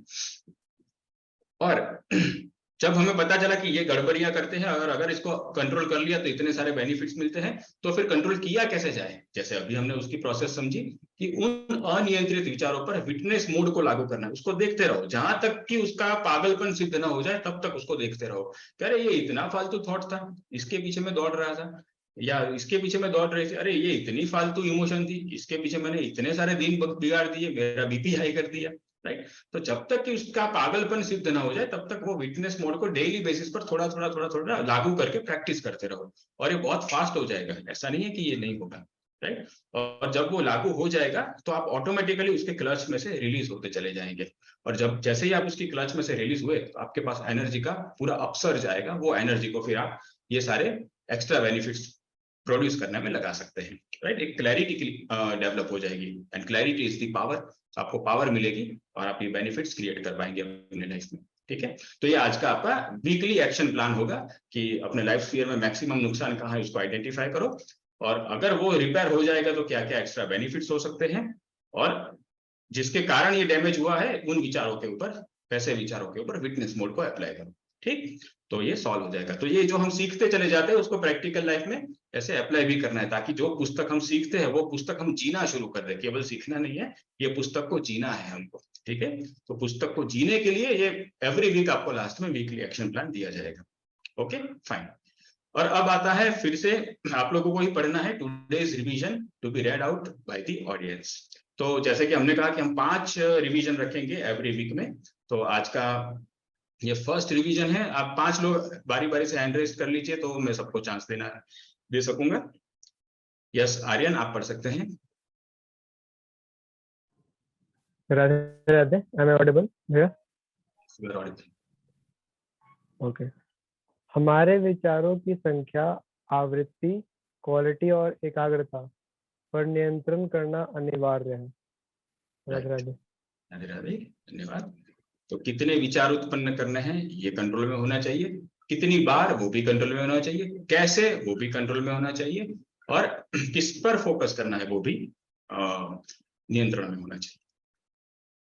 यस अनन्या, आप इसे पढ़ सकते हैं।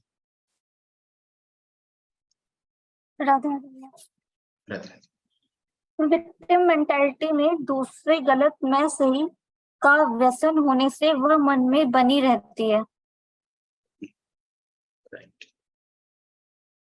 तो विक्टिम मेंटालिटी क्या है कि दूसरे गलत मैं सही, ये उसके अंदर एडिक्शन होता है, व्यसन होता है, इसलिए ये मेंटालिटी मन में बनी रहती है और हम पराधीन के पराधीन और हेल्पलेस ही रहते हैं, राइट। और कंप्लेनिंग मोड में ही जीते हैं पूरा जीवन, राइट।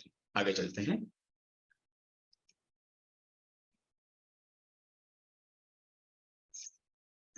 यस अभिषेक भैया, आप पढ़ सकते हैं। राधे राधे भैया। न्यूरोप्लास्टिसिटी का दुरुपयोग करने पर इमोशंस का हानिकारक बंधन सताता है। राधे राधे। राधे यस। तो न्यूरोप्लास्टिसिटी में क्या होता है कि बाकायदा बायोलॉजिकल फॉर्मेशन हो जाता है और बहुत बुरी तरह से बंध जाते हैं, और वो इमोशन फिर बार बार एफर्टलेसली फिर रिपीट होने लगती है। ये बहुत सताती है, राइट। तो ये न्यूरोप्लास्टिसिटी को होने ही नहीं देना है, वॉचफुलनेस रखनी है। यस दत्तात्रेय जी, आप पढ़ सकते हैं। विचार हमारी ही स्मृति या अनुभूति की मानसिक प्रतिक्रिया मात्र होते हैं, हम स्वयं नहीं। राधे यस राधे राधे, धन्यवाद। तो यहाँ पर कहा कि विचार जो है वो हमारी स्मृति, हमारी जो पास्ट मेमोरी है वो होती है, या तो फिर वर्तमान में जो हम अनुभूति कर रहे हैं उसकी बस एक मानसिक प्रतिक्रिया होती है, राइट। वो हम नहीं होते हैं, है ना। मैं दुखी हूं ऐसा नहीं, नहीं, मन दुखी हो रहा है इसको ऐसे प्रोसेस करके, मैं सुखी हूं ऐसा भी नहीं, मन प्रोसेस कर रहा है इसको इस तरह से डिफाइन करके। ऐसे हमें वॉचफुलनेस से देखना है कि हम अलग है, ये प्रक्रियाएं भी अलग प्रकार से हो रही है, हम एक बहुत बड़ी स्पेस है जिसके अंदर ये सारा कुछ हो रहा है। ठीक, ओके। हाँ, डॉक्टर स्वाति आप पढ़ सकते हैं इसको। सॉरी, चले गए शायद। हाँ, आपको मैं फिर से अनम्यूट करता हूँ। Yeah. Am I audible? Yes, you are audible. Yeah. Radhe Radhe. साक्षी भाव से किसी भी प्रकार के गलत विचारों या आदत से छुटकारा पाया जा सकता है। आपकी वॉइस चली गई, कोई बात नहीं। तो यहाँ पर कहा है कि जो हमने अभी अभी जस्ट समझा कि साक्षी कोई भी विचार हमें सता रहा है, परेशान कर रहा है, तो वो उसकी फ्रीक्वेंसी से, उसकी संख्या से, उसकी क्वालिटी से ही हमें परेशान करेगा, राइट। तो उसके डिस्ट्रैक्शन से ही परेशान करेगा, तो उसके ऊपर साक्षी भाव अप्लाई करना है। तो उसकी संख्या भी कम हो जाएगी, उसकी क्वालिटी भी बेटर हो जाएगी, और उस पर हम उसको अच्छे से प्रोसेस करके उस पर फोकस भी कर पाएंगे, और वो उसकी फ्रीक्वेंसी भी कम हो जाएगी, बार बार नहीं, है ना। हार्डली कभी फिर आएगा तो आएगा, वरना नहीं आएगा। वो हिम्मत नहीं करेगा। विटनेस मोड के सामने विचार खड़े रहने की हिम्मत नहीं कर सकते अगर हमारा विटनेस मोड ऑलवेज ऑन है तो, है ना। इसलिए वो विटनेस मोड को ऑन ही रखना है, तो हम हमारे आसपास के एनवायरनमेंट को बहुत अच्छी तरह से प्रोसेस कर पाएंगे, कम एनर्जी में हम अच्छे रिजल्ट्स ला पाएंगे। ओके, तो ये बहुत बड़ा बेनिफिट रहता है इसका। ठीक, तो बस अब ये आज का सत्र यहाँ पर पूरा हुआ। मैं आशा करता हूँ कि आप लोगों को ये बहुत ही लाभदायक हुआ होगा। पूज्य स्वामी जी की पुस्तक है, डेफिनेटली एटॉमिक बुक है, तो आप लोगों को लाभ हुआ ही होगा, मुझे पूरा विश्वास है। तो अब मैं लास्ट में आप लोगों को थैंक यू कहना चाहूंगा, एक ग्रेटफुलनेस व्यक्त करना चाहूंगा कि big thank you to the amazing audience. आप लोग आए, अंत तक रुके रहे और मेरा उत्साह बढ़ाया और मुझे इस तरह से मोटिवेट किया मेरी सेवा के लिए, इसलिए मैं आप लोगों का बहुत बहुत आभारी हूँ। और your presence means a lot to us. आप ऐसे ही आते रहिए और see you in the upcoming sessions. हम 2-5 मिनट के लिए क्वेश्चन आंसर कर सकते हैं इसके बाद, और अगर आप लोग जाना चाहते हैं तो जो जानना चाहते हैं वो उनको have a good time ahead. और टीम जेके इंडिया की ओर से आप सभी को राधे राधे। आपका आने वाला समय शुभ रहे, विटनेस मोड से युक्त रहे पूरा वीक, यही हमारी आपके लिए शुभकामना है। ठीक है, ऑलराइट।